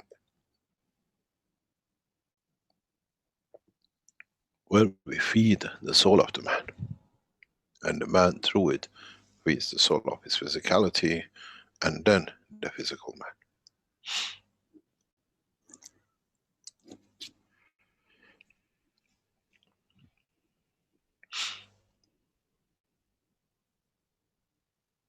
The science of universe is very simple.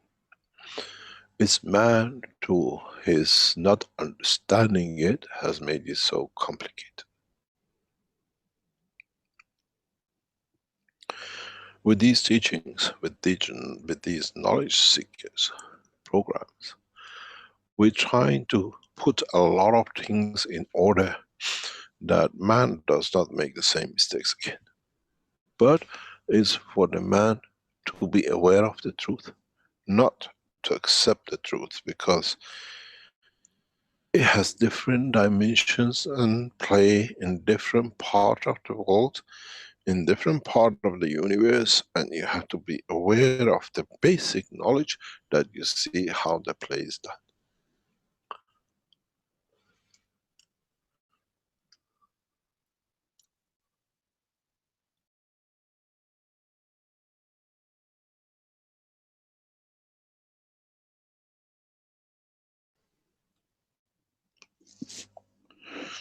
Now you understand.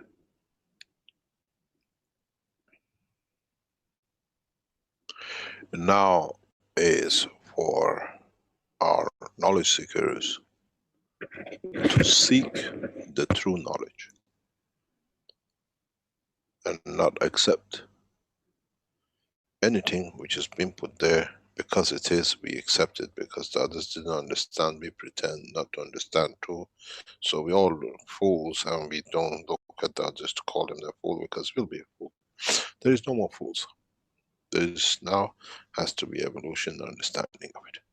Because what happens in so many ways, if you understand the teaching of today, comes in why and how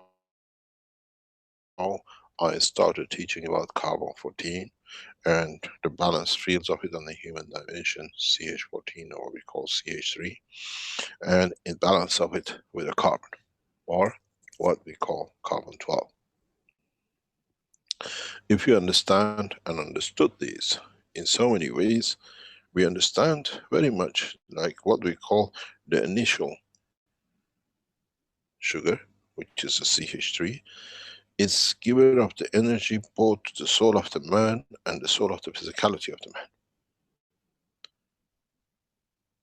And it has hidden from us, or has been hidden from us up to now. Then we understand that in so many ways, in the dimension of life of the man has lived the two-track life, as I said before. Now he has to decide in which dimension, at which time, and where he wants to live and manifest itself. And then many of you will understand, do I need to work 8 hours a day, slave my physicality to the dimension of suffering of my soul to satisfy the dimension of the existence in matter state of today?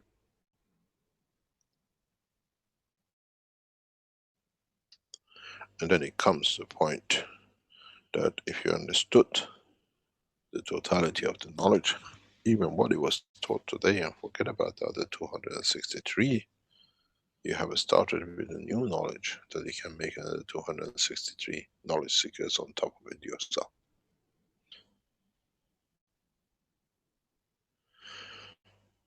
Try to understand the motion of the fields. Try to understand every field has its own interaction, not with itself, but with the other fields on a head-on collision, while at the same time is towing another. And this is where most of you fail to understand. You stick to one and you say this field is in interaction with the other one, while it itself has its own gravitational field and itself is getting towed, while the one is getting towed is in interaction with another field. So the world of plasma is very complex, and it's you who have to decide where you want to draw the boundaries.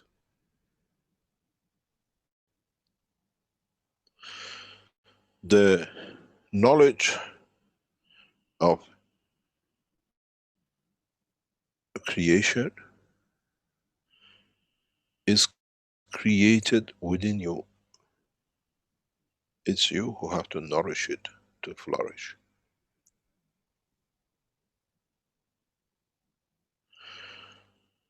Today's teaching, as I've said before,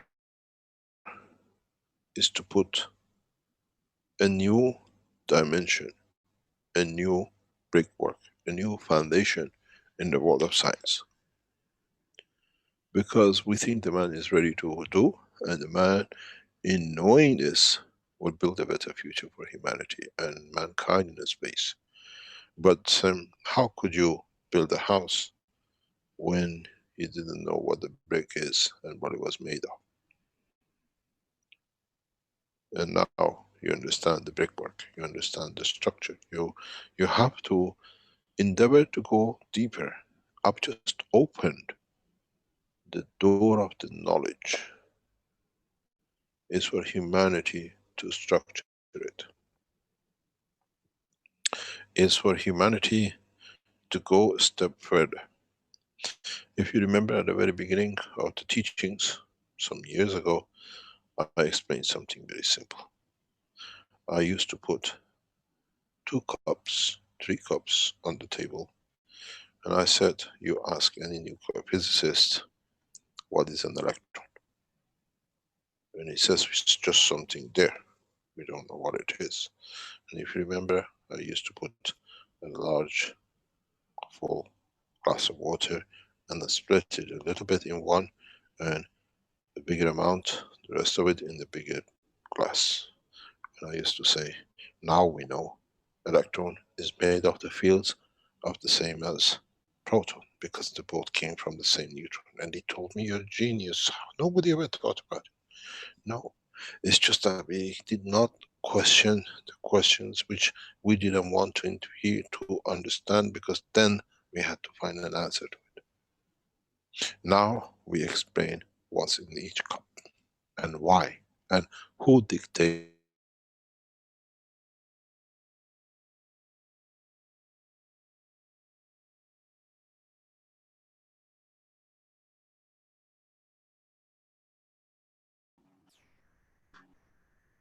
Hello, Mr. Keshe. We have a temporary disconnect there. Bear with us for a minute.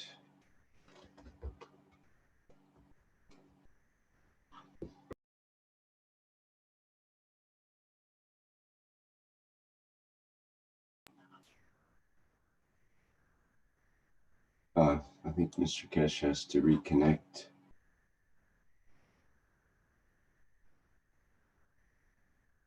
Okay, should be back in a minute here.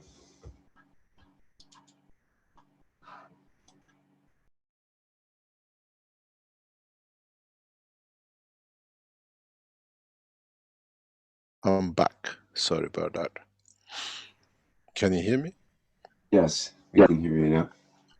So now is for us to decide. Now we understand it's the same ice cream, but one could be strawberry and the other 10 could be vanilla. And then we have to decide how did one become strawberry and the other vanillas. Because not all the ice cream scoops are of the same. These are part of the understanding we need. We have to analyze, we have to understand, we have to develop, we have to expand upon to be able to go to the next steps to become the passengers of the universe. And this is what a lot of you were missing in the folders of your knowledge.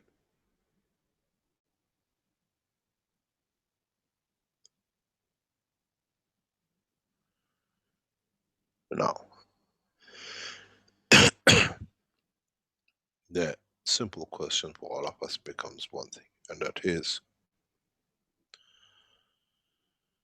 through the work of an atom, has mankind found the work of his own soul and his physicality?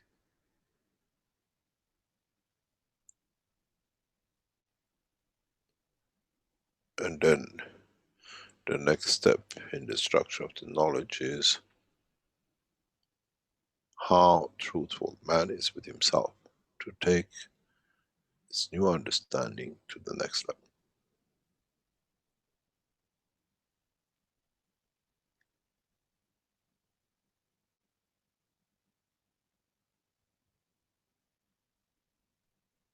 Any questions?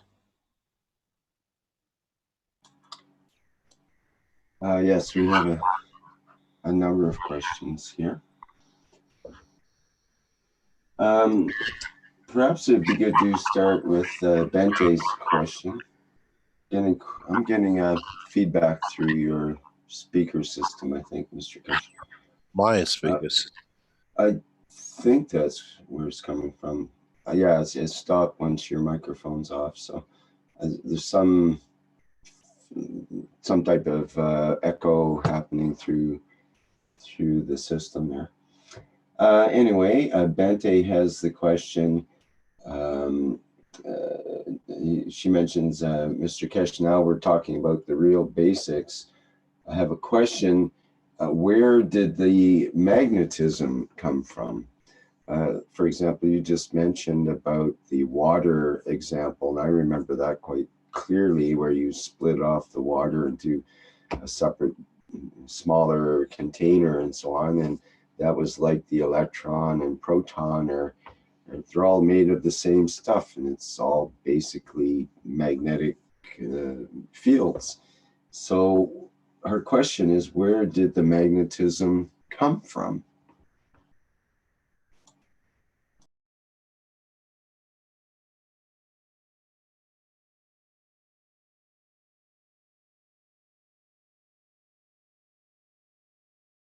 Sorry, Mr. Keshe, I'm not able to hear you because your microphone, I think you muted it there for me. So you hopped on mute. No, I chose to stay silent. Oh. Okay. Because just if I answer that, then I can't sell book number 8, can I?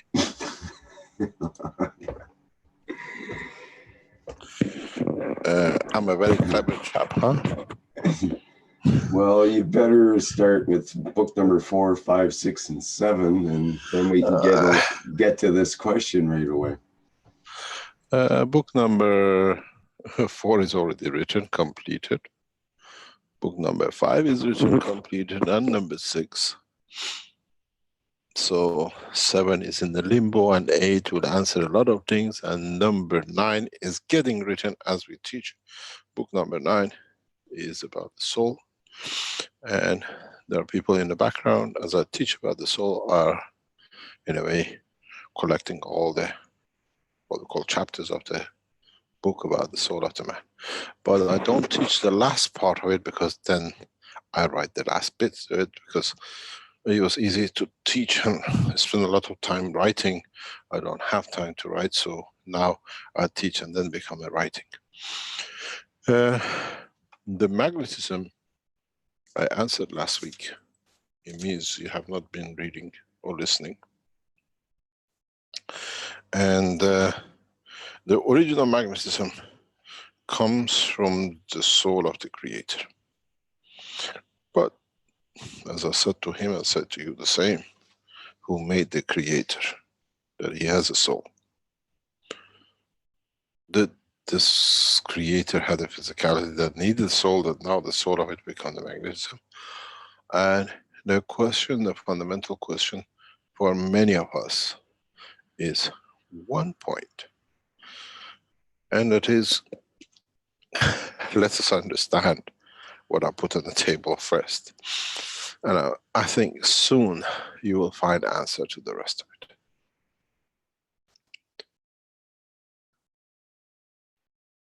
The structure of the plasma of electron and understanding of the interaction of the two inevitably, sooner or later, would lead man to essence and understanding of the creation of the magnetic fields. In a way, you want me to chew it for you? You need to wait for it. It needs time. And it is a lot of time.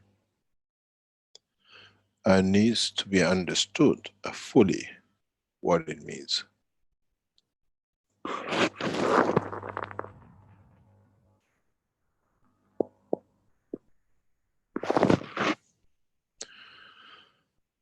Any other question?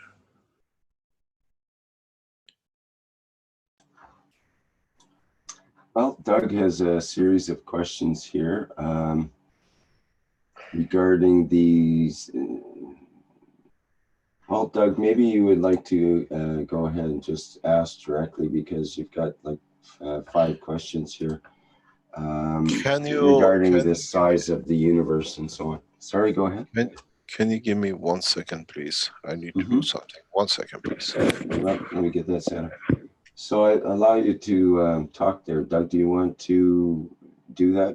To ask a question directly with whatever you would like there? There's a series of them regarding, well, first one, is it dictated by the dimension or volume or size of this universe? I think you mean, is the size of the proton and neutron dictated by? I'm not sure. And your next question is, like the womb of the mother does the same? I'm not sure what that refers to. I'm back. And so on. Sorry, So, I had to search for something. Okay. Maybe Doug can ask a question directly here and be in the moment with the question, so to speak. Are we authorized to answer these questions? Hello, Mr. Keshe, it's Doug. Yes. Yeah. Is the size of the atomic structure dictated by the dimension of the universe, or this universe, like the womb of the mother does the same thing? Is the universe not a spherical container with a central line or equator where the fields interact as opposites? And isn't this universe just another neutron created from the interaction with the universe? So which one and what do you want to answer? You answer it yourself, or listen? Oh. Yes, I think the answer is yes to all of them. So, thank you very much. The next question. Thank you very much. You see, it's so easy teaching, huh? Yeah, it's so easy. Thank you. As these questions came up in the Q&A, I could see that Mr. Keshe was actually answering them as they were being asked, basically. So, again, there's a question from MV during that same time period. Is it true that inside of a neutron, space can be larger than observed from the outside? So these kind of big questions were or coming up. And Do you have that when you sit in this on Earth, inside the plasma of the solar system? You got to answer yourself and then you find it.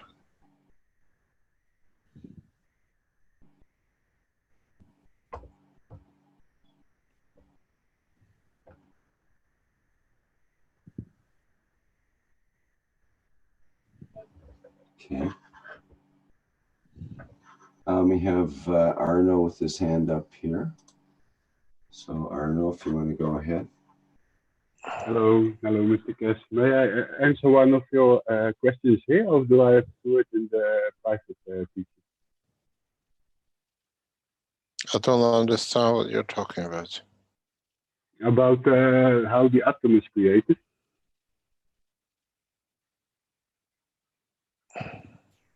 So you want to answer the question? Is that what you're saying, Arno? Yes, but I don't know if I can do it here, or do I have to do it in the private teaching, because it is from drawing and from talking.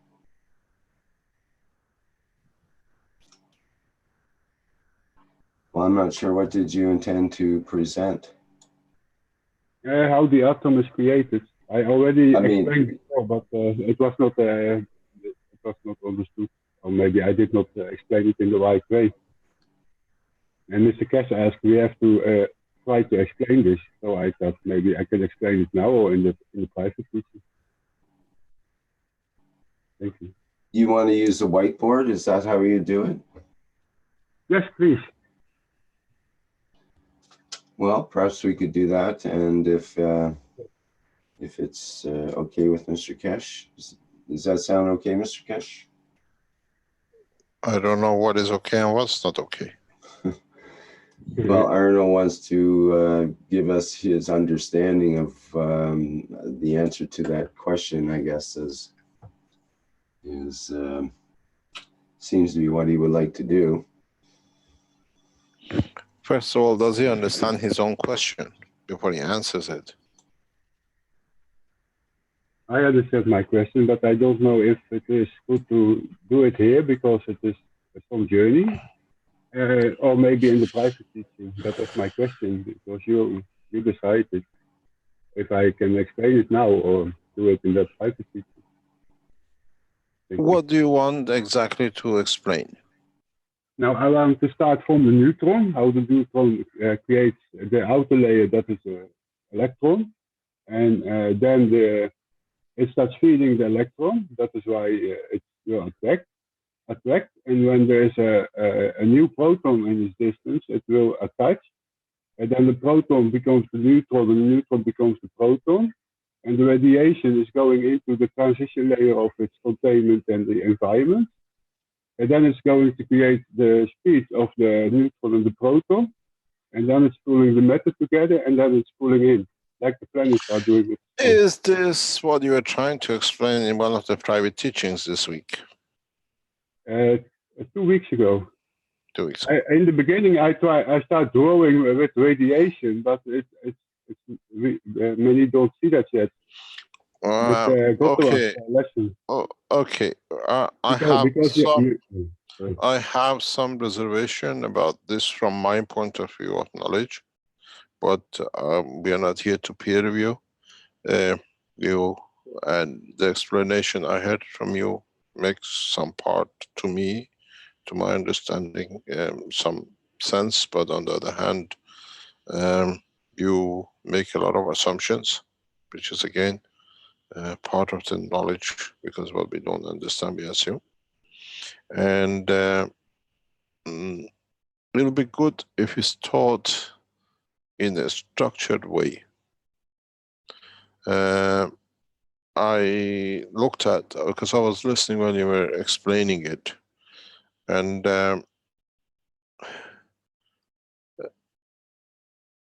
not peer reviewing it, but you have to let the people to decide themselves, because as part of the explanation you made, you continuously deny one half of the other. You deny, or not deny, you don't calculate.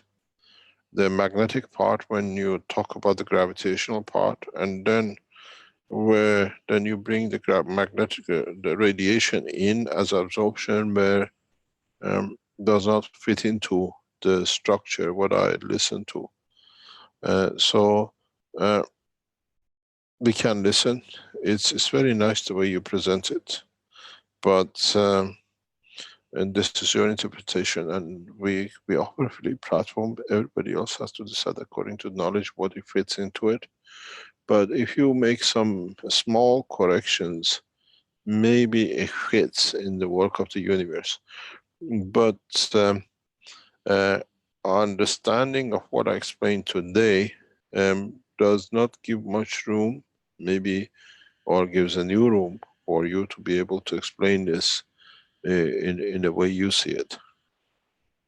And then it's for the others to see what they understand from it and how they can take it to their knowledge according to the step. I don't peer review it, but I listened to your explanation very thoroughly.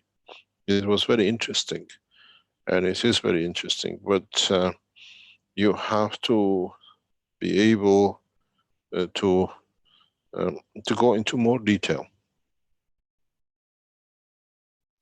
I understand. Thank you. You understand? I think I saw yesterday my mistake. I tried to protect the knowledge. Yeah. I'm not important anymore, and the people are not important anymore. The souls are important.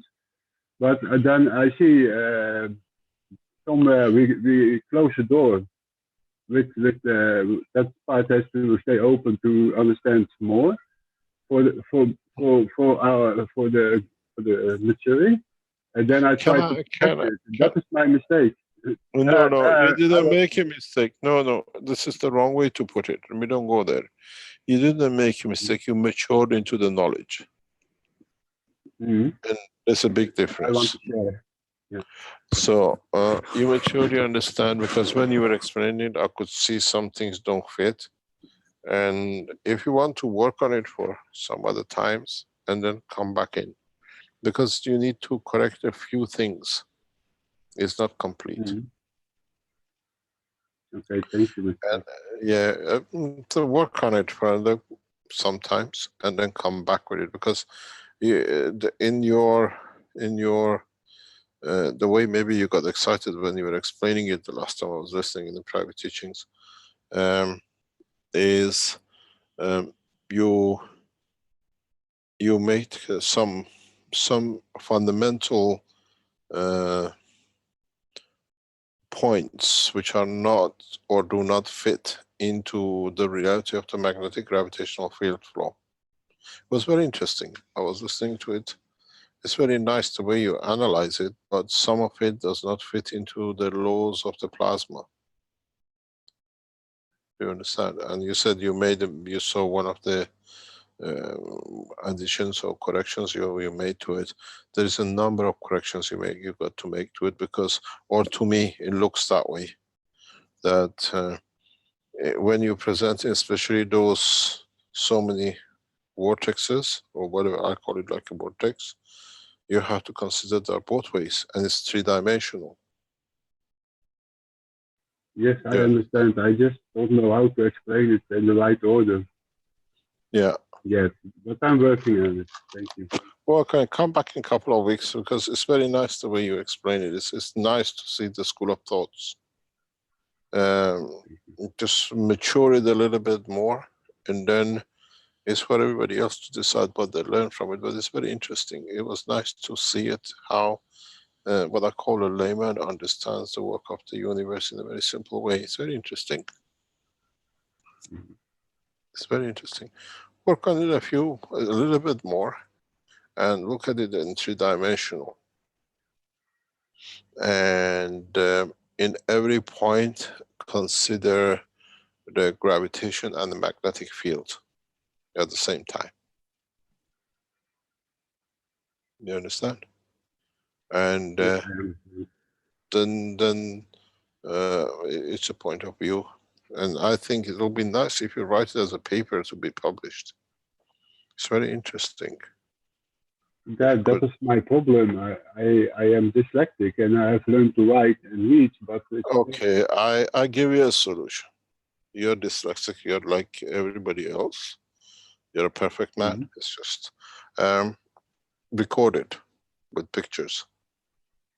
And Keshe Foundation transcribers will do it, and we make a paper out of it. Thank you. I'm Okay. happy. This dyslexia should not be a handicap. It should be an advantage to bring them together. So if you transcribe it, and we'll find some transcribers in the transcriber team to work with you to make a paper out of it. And it's a point of view. Nobody is right, nobody is wrong. But it's a few things in it which has to be, as you said, you found one mistake in it, but it's not a mistake. You've got matured into it, and then build it up to look at it at three-dimensional. Because when I looked at it when you were talking, it's very much flat, two-dimension, and you only consider most of the time rejection of the electron, but you don't conclude that there's energies coming in to replace that rejection. And those have... Yes, that part I understand. That is the first... that is why I see the electron as a layer around the proton, when it is a half atom. And when you have the complete atom, the nitrogen is with two, with proton and neutron. I'm not so good in the scientific words. Then it will counterbalance each other out. Dus you get a little free plasma inside, and then one is positive, one is negative, one is positive, one is negative, and through that small free plasma, it had to reject to the North Pole and creates the layer, the containment of the first layer. And then the radiation starts filling up the space gap in between the environment and the outside and inside, the transition layer, and then it starts feeding and creating a little bit matter. That's the electron, and the electron is going its way till it's pulled in, but then it's so small we cannot observe it, and there is new electron created falling in. I understand. I understand. I'm working at it. Do you understand? If you read book number one, if you read book number 1 and book number 3, I understand. I'm going to download them today. Yeah, it's you will understand part of what you're saying, and it may be addition add to your knowledge to be able to present it in a very clear way. As I said, in the Keshe Foundation, we don't peer review, but we try to help to see the more deeper in the knowledge, and then to share the knowledge. And your dyslexia should be no problem for us. The whole world is dyslexic. Forget about you. The transcribers in the background, which we can give you to help you to write it. Thank you. Thank you very much. As I said, very good. Thank you very much. As I said, I spend a lot of time nowadays, try to at least Monday, Tuesday, Wednesday, Thursday, to being part of the private or public teachings, and to try to depthen the knowledge in different aspects or different part of the operation of the Keshe Foundation, and knowledge of the management of the Keshe Foundation, and knowledge of the understanding more in depth.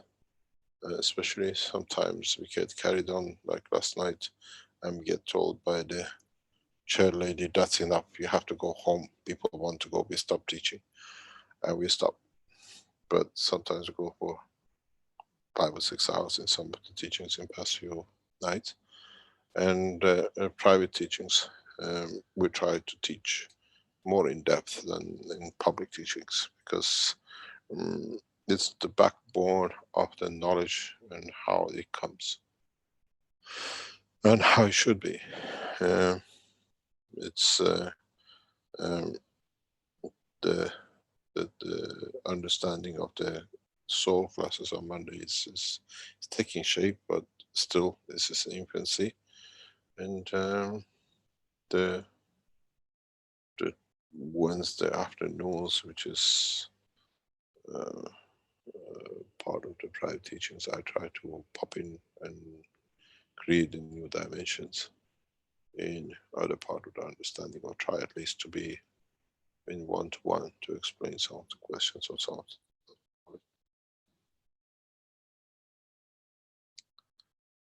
Any other question? Speaking of questions, we have two people with had their hands up, Peter and Ruthie. So Peter, if you'd like to go first.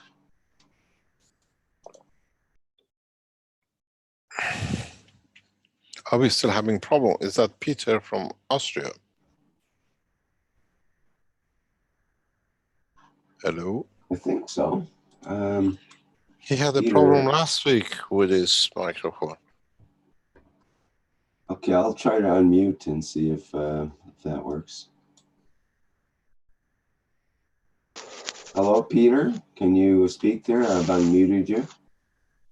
Are you still having trouble with your microphone? Yes, it may be a problem with the microphone only. I didn't want to say anything. Okay, well, we hear you. It's all right. Now. Everything good. Oh, you just sort of accidentally had your hand up or whatever. Okay. Yes, Good. it might be so. All right. Well, if you have nothing to add right at this moment, then we'll go to Ruthie. Hello, Ruthie. Would you like to go ahead? Oh, hello, Rika. Yes, I was thinking what Mr. Keshe talked about the soul of the creator, because I was thinking if the whole universe or universe is only a one soul created, and then like all the matter states, like all the planets or galaxies, they are just like a single cell inside our human body to consist the whole physical body of the creator. Then I want to ask a question. If the whole creator has the same image of a human.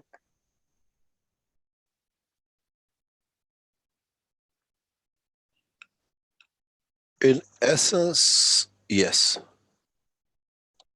Not necessarily in physicality, because the physicality of the man is not the only shape of the creation in the universe.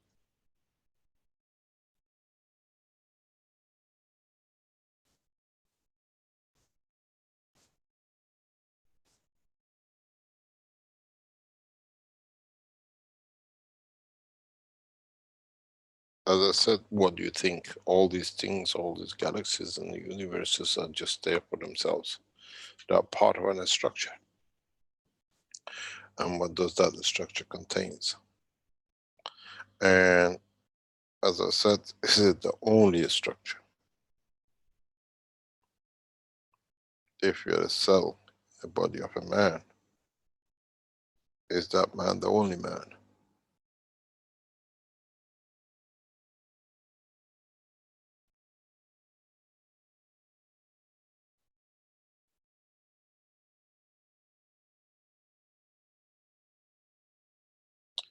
Any other question? Okay.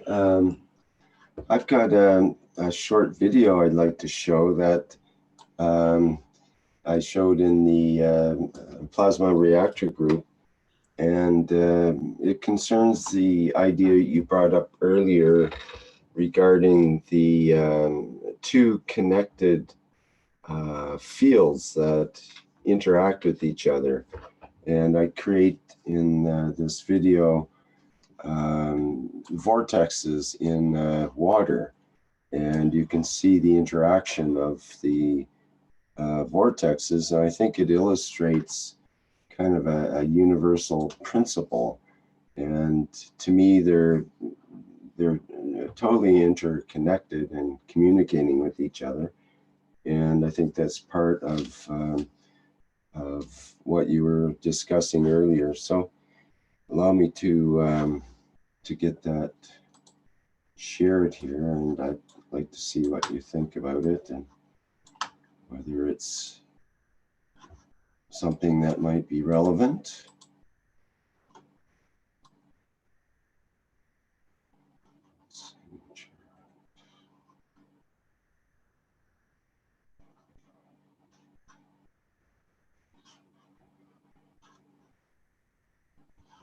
Okay, you should be able to see that now. And it has some audio to it that I describe as we go along. So it's about 2 minutes. Here we go. Okay, this would be an example of the counter-rotating.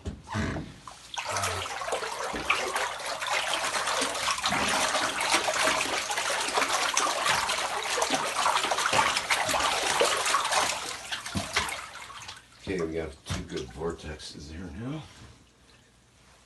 And you notice there's almost like field lines that connect on this end, and they're against each other on that end.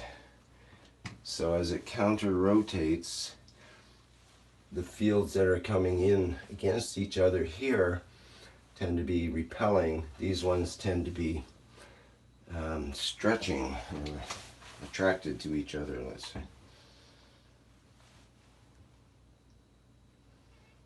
You see the vortex center here and here. They look like little galaxies. The black hole in the center. That one broke off into multiple. It's got 2, 3, that double black hole that co-rotates around itself.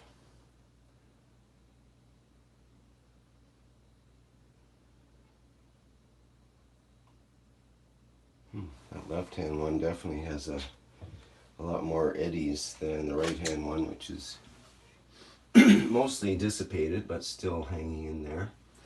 And this one is still there as well. So it seems like these two vortexes that counter-rotate, they give each other room.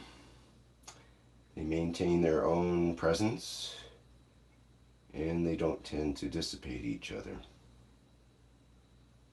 So we could look at that however, whatever dimension you like. You could think of the pairing of electrons with opposite spins at the basis of the quantum technology. And I'm sure there's lots of instances out in the universe of galaxies that have a similar performance. Interesting.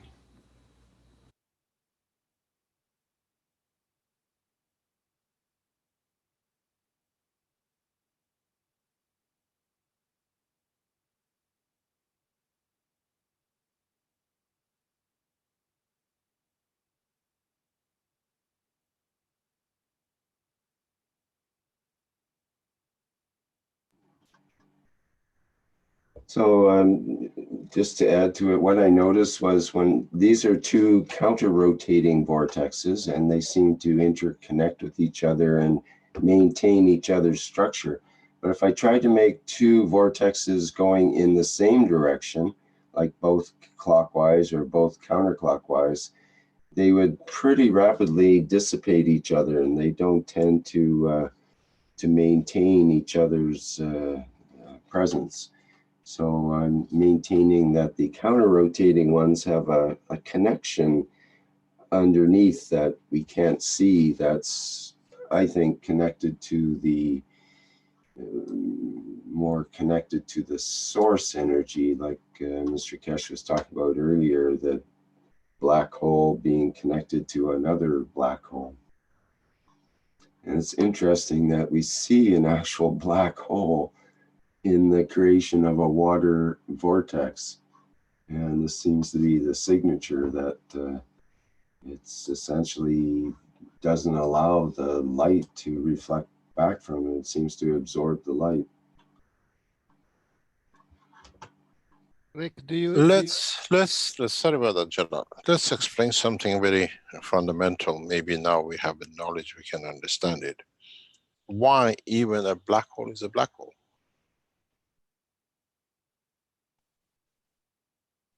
This is another.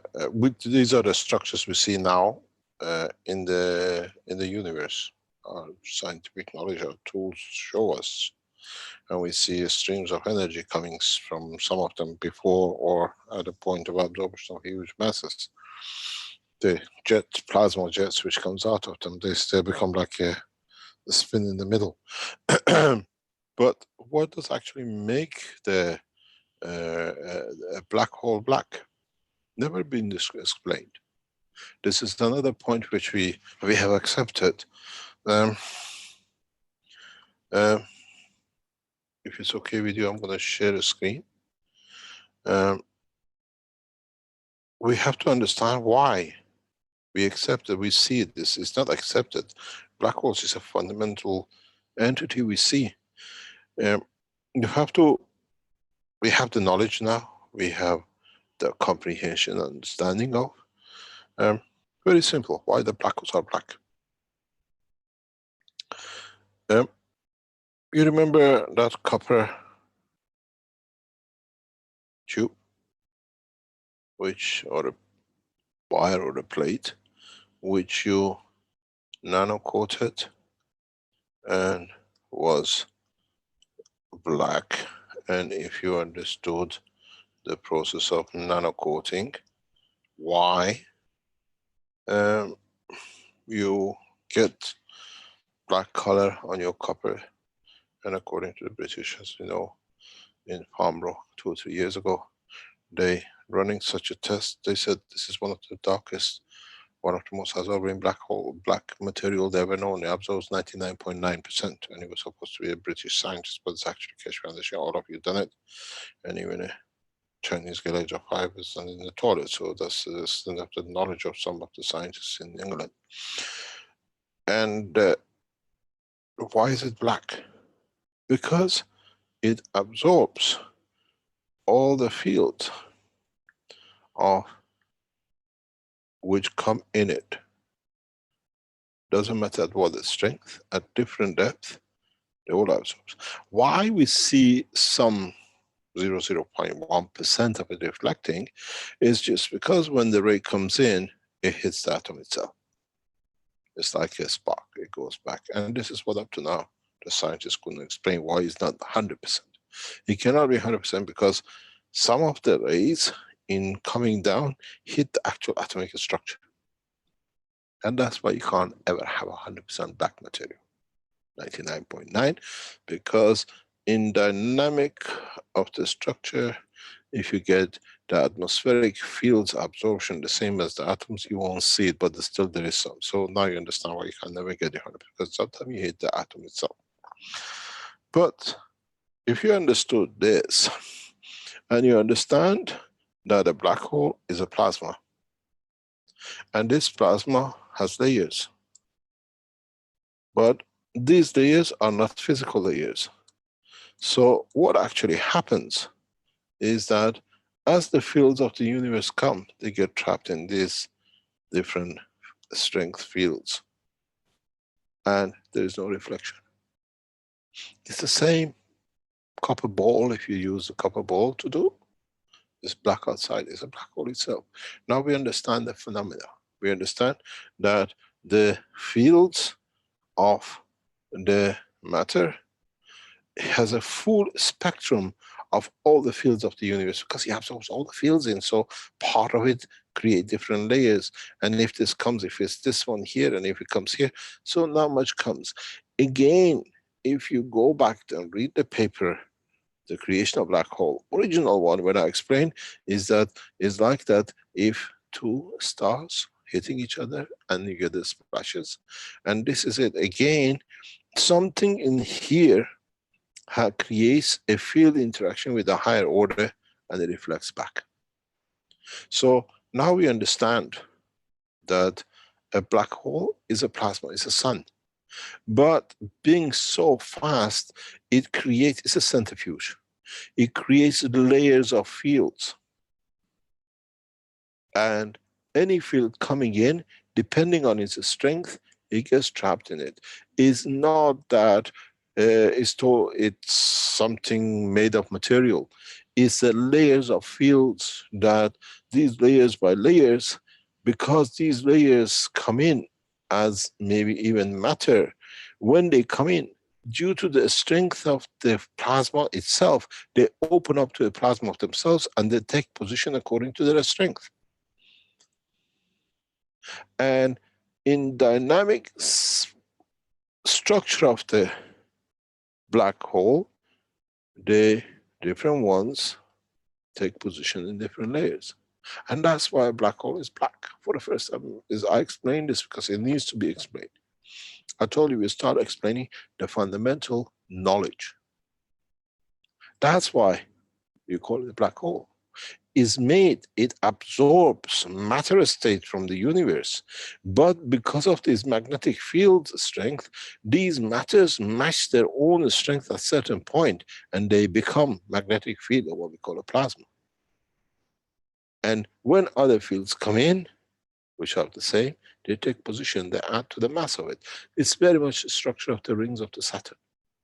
You see the width of them, the depth of them. Read the paper, The Creation of the Ring of Saturn. The ring of Saturns are replication of the center core of the Saturns. This paper has been written, I don't know if you published it or not. So now, fundamentally, we understand why a black hole is black. It's the first time I explain this. And this can stay as part of the knowledge of the Keshe Foundation. I can create a black hole for you anytime.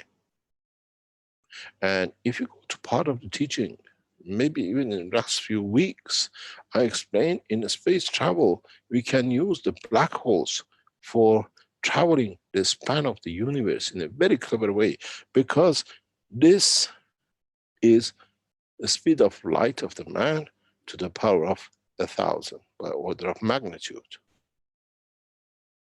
Here is the power by the order of 1,000,000 or 10 million.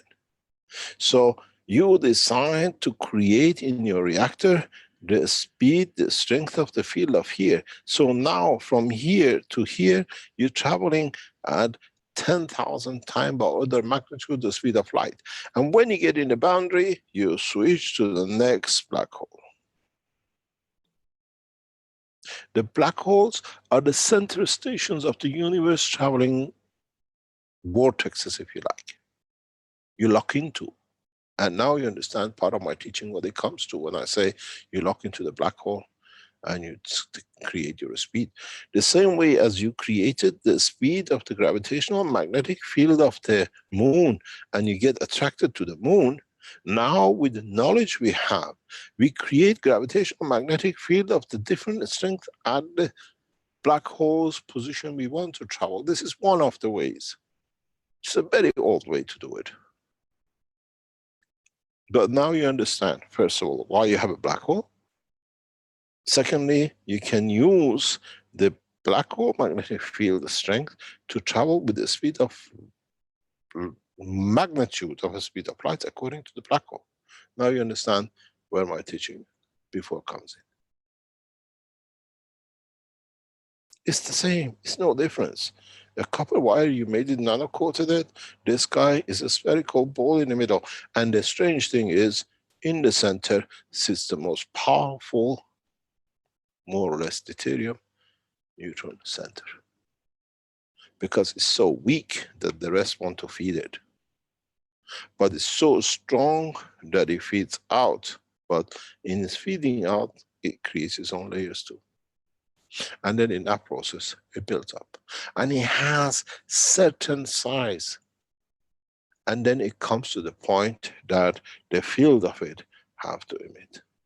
Look on the internet, you see black holes which emit rays, because at that point, there is so much of it coming in that it cannot be held. And more or less, it's not mono-energetic plasmatic field, it's a spectrum, but of a very high order. And Stephen Hawking never saw this one because, of course, he couldn't see. Now, if you look in the pictures of the NASA, which is releasing, you see a lot of black holes. The scientists are discovering them more and more, that a black hole has got jet streams coming out of it. Because as it absorbs, it radiates. And this proves in so many ways what I wrote a paper as a creation of black hole. NASA has proven it to be correct now with physical pictures. This came out in the past few months, couple of years. And now, as I said, because you remember, we always draw the plasma like this. So in this spectrum, in which direction you come, you get absorbed by it, and there is not much. And this is the reason it looks black.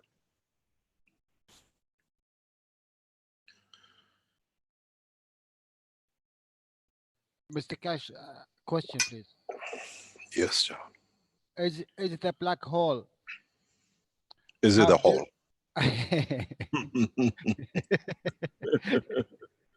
Or is it black? Is it black?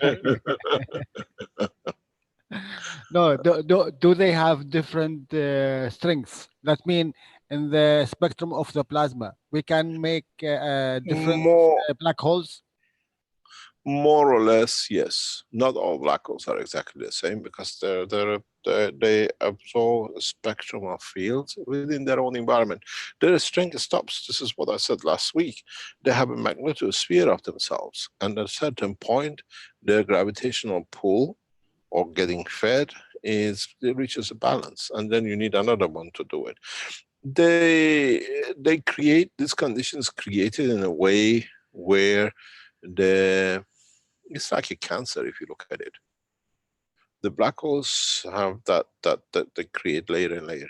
A few years ago, when we opened a cancer tumor with the help of, actually it was done by one of the leading hospitals in Europe, when they opened a tumor which we looked at after the use of the plasma technology. The tumor looks like this. And we could see the center gone, which was the seed, and the rest was black, and they'd never seen it. It's black tumor. And I explained to them. They said, can we keep it for reference in the future? I have half of the tumor, they have half of the tumor. They consider one of the major understanding in the science how a tumor is called black inside, but we still see a tumor, but it has no cancer.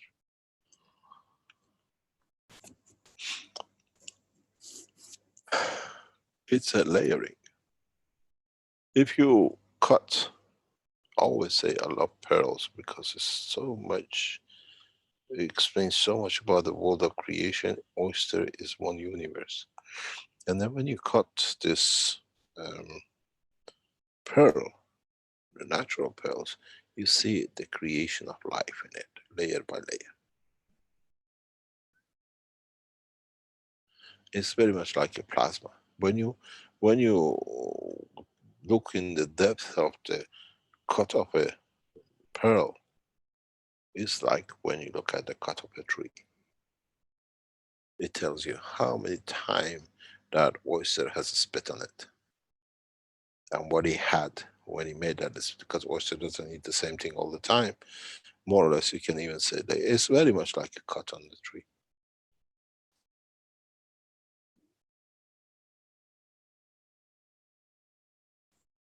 And it's very much the structure of the plasma. It has a center, and that center usually is a very powerful but weak in one strength or the other of neutron and deuterium. It's very interesting, the structure of how black holes don't just come. It's like stars. They get created through accumulation of the fields, but not in a matter state, but in the plasma spectrum of a state. You got to understand, usually a star is a mono-energetic plasmatic fields. Black hole is a spectrum of plasmatic magnetic fields. That's the difference between the sun and a star and a black hole. A black hole relies or works through the spectrum of the fields of it, where a star has a mono-material spectrum on the surface of it. If you take the top layer, matter states of the sun or a star, you'll see a black hole. The shining comes from the interaction of the fields of inside. It has not managed to create a surface for a cell at the balance point of the fields of the matter state. So it stays translucent. And as I said in the teaching very recently, a few weeks ago, that a black hole has a magnetosphere, but we only look at is magnetic or gravitational field strength dimension.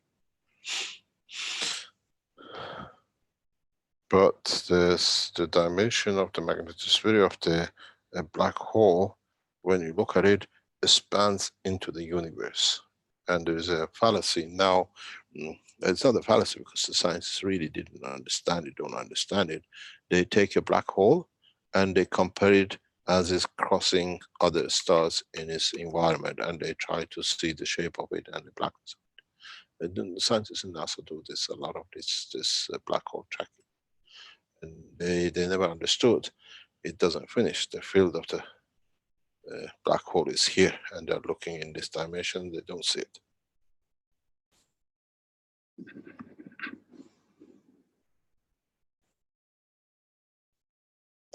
You got to understand I'm a nuclear physicist, and my science of nuclear did not start with going to university to get a degree.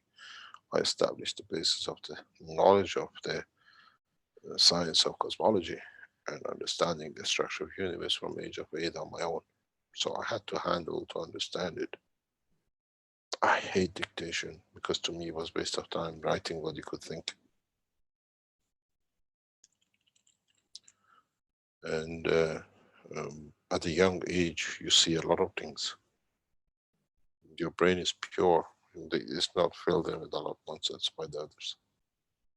And it takes a lot of strength to be single-minded and stick to what you understand. And these kind of structures, if you understand the work of the interaction of the fields of the universe, everything can be explained now. The amount of teaching I've done, all of you, you don't have time to listen to the whole 265 or 64, plus every others, plus the 4, and understand every word and sentence of every teaching and remember, and then say, well, I had it there. But in time, each one of you will use it when it comes to it, because it comes to you as it's there, because the teaching is the teaching of the soul in the sound of the man. You will understand soon. It's the same as I said. He wishes shooting a star, you see the shooting star with the eye of the man, but it's actually the soul which has seen it, has created to satisfy the physicality of the man. The knowledge stays with your soul, and that's why we teach this way.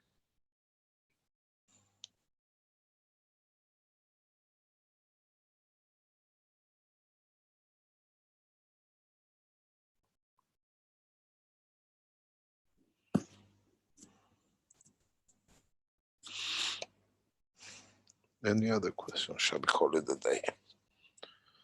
I've taught you some beautiful knowledge today. I hope you understand it.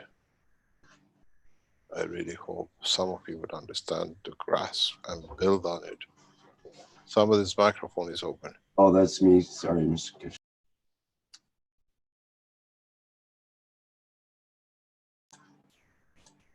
I was going to just share the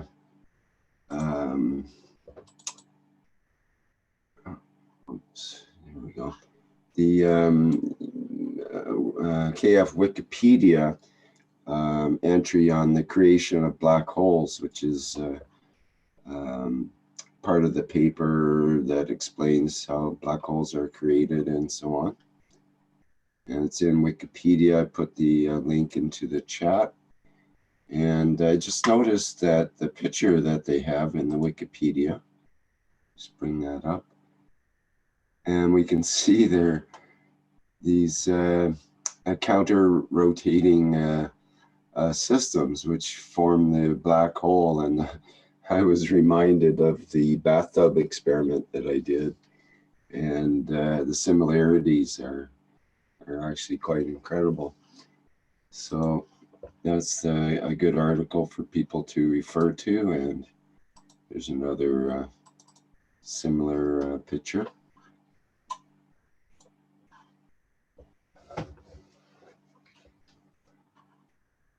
Okay, so thank you very much, Mr. Keshe, for today's teaching. And I'm sure there's a couple of other questions, but I think we've got plenty to go on for the next week, or perhaps the next few lifetimes, depending how you look at it. Is there any other announcements or things we should be saying? We don't make any more announcements. There's a lot of announcements because, as you understand, Keshe Foundation has entered the international organization and structure. Announcements will be made and done through the Keshe Foundation arm of the official arm of the Keshe Foundation. As you notice, as I said, in the past few weeks, we are teaching on, we are knowledge seeking on, and the structure of the Keshe Foundation, which is taking shape internationally, does not allow us in the public teachings to make any announcements. And this is the reason for it, and you understand very clearly very soon. As a head of the Keshe Foundation, whatever I say can affect a lot of other things in the background with a lot of other interactions. And as the way we have structured it, and it's getting structured, these are primarily teaching platforms, and it's been, as the organization Keshe Foundation becoming an international organization, and this is how it'll be. If any announcements, you have to go into the Keshe Foundation, what do you call it, platform, the journals, and whatever is there happening there. We do not announce any more opening or research centers or factories, because that's part of the commercial side of the Keshe Foundation. And we have, in a way, work within a structure that is there. If there are educational gains, it will be there, and it will be announced in the journal with the validity of what it has and the number of people which subscribe to it or read it.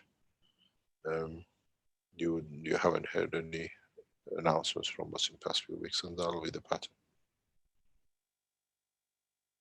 We have become and in a coming time you'll understand why, part of an organization, international organization, which our words and our work will react and create different dimensions, which is not within the teaching of the Keshe Foundation. This will stay as we are independent. Keshe Foundation structure stays headed by Ella, and no organization can influence his work. We stay totally independent, and at the same time, we work within the structure of the governmental and international laws of the foundation.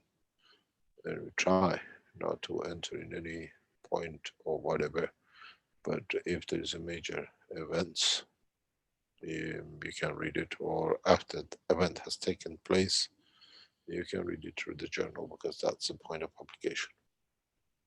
There are a huge number of conferences around the world in next weeks and months with world leaders, world diplomats, world scientists taking place, and we never announce anything any further unless it's happening in that nation, and it's their job. And that's how it will be.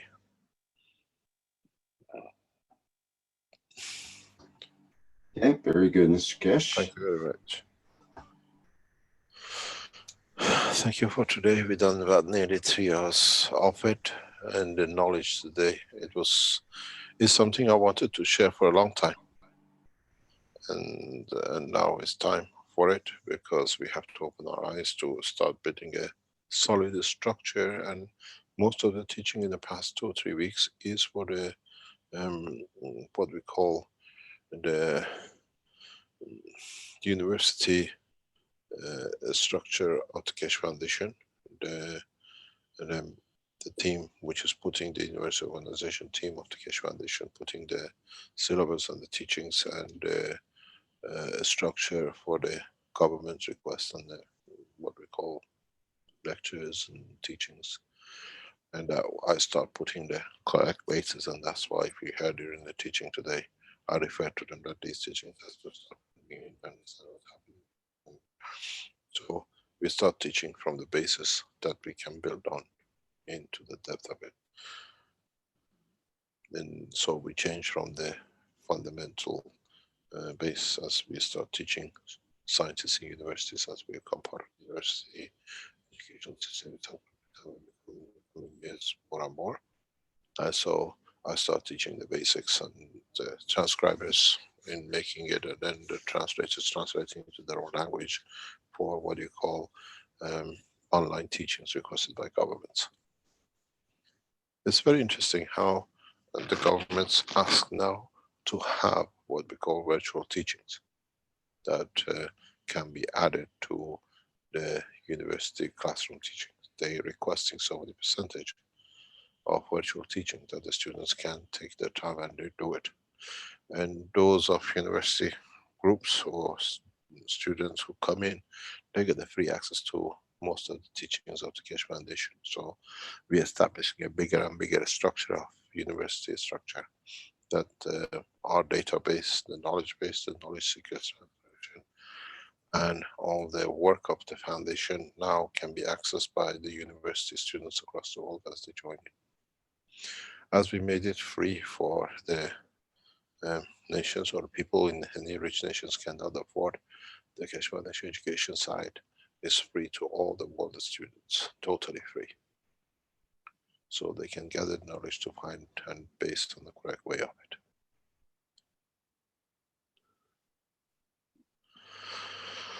Thank you very much. And thank you very much for a lot of hard work with the Keshe Foundation team in the background.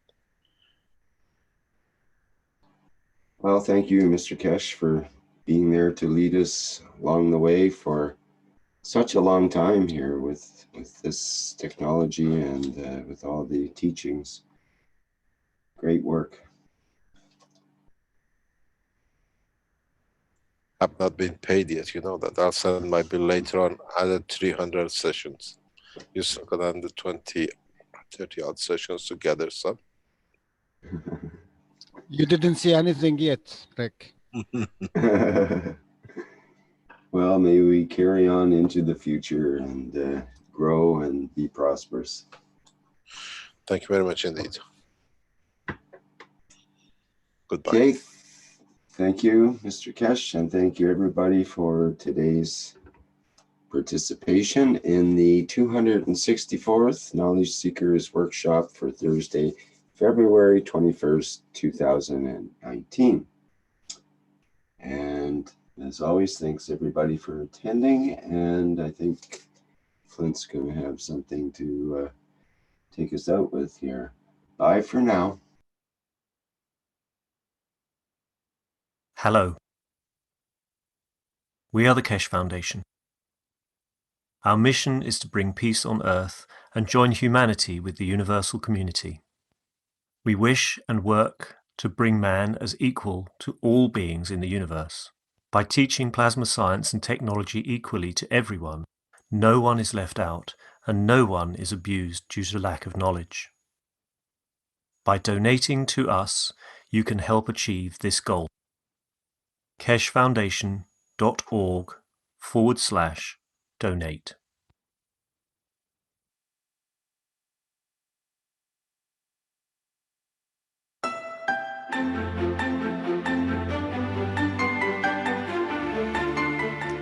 Plasma products found at keshefoundation.org/store. Soothing, reusable plasma eye and migraine mask. Eliminate eye fatigue and relieve stress in eye area. European certified medical device. Massaging plasma insoles. Bring comfort back to your feet and energize your legs. European CE certified medical device. Antiseptic plasma liquid hand soap. Promotes well-being and relaxation with protective plasma formula. CE certified. One Soul Plasma T-shirt. GAN's formula within the symbols and stripes brings mind, soul, and body into balance. European certified. Pain Relief Pen. Emits a concentrated plasma field at point of pain, efficient up to 3 centimeters below the skin. CE certified. The Magrav's Energizer and Alkalizer raises pH and energizes water through magnetic and gravitational fields. CE certified medical device. Pain Relief Pad, a result of years of research in nanoplasma technology with magnetic and gravitational fields. CE certified medical device.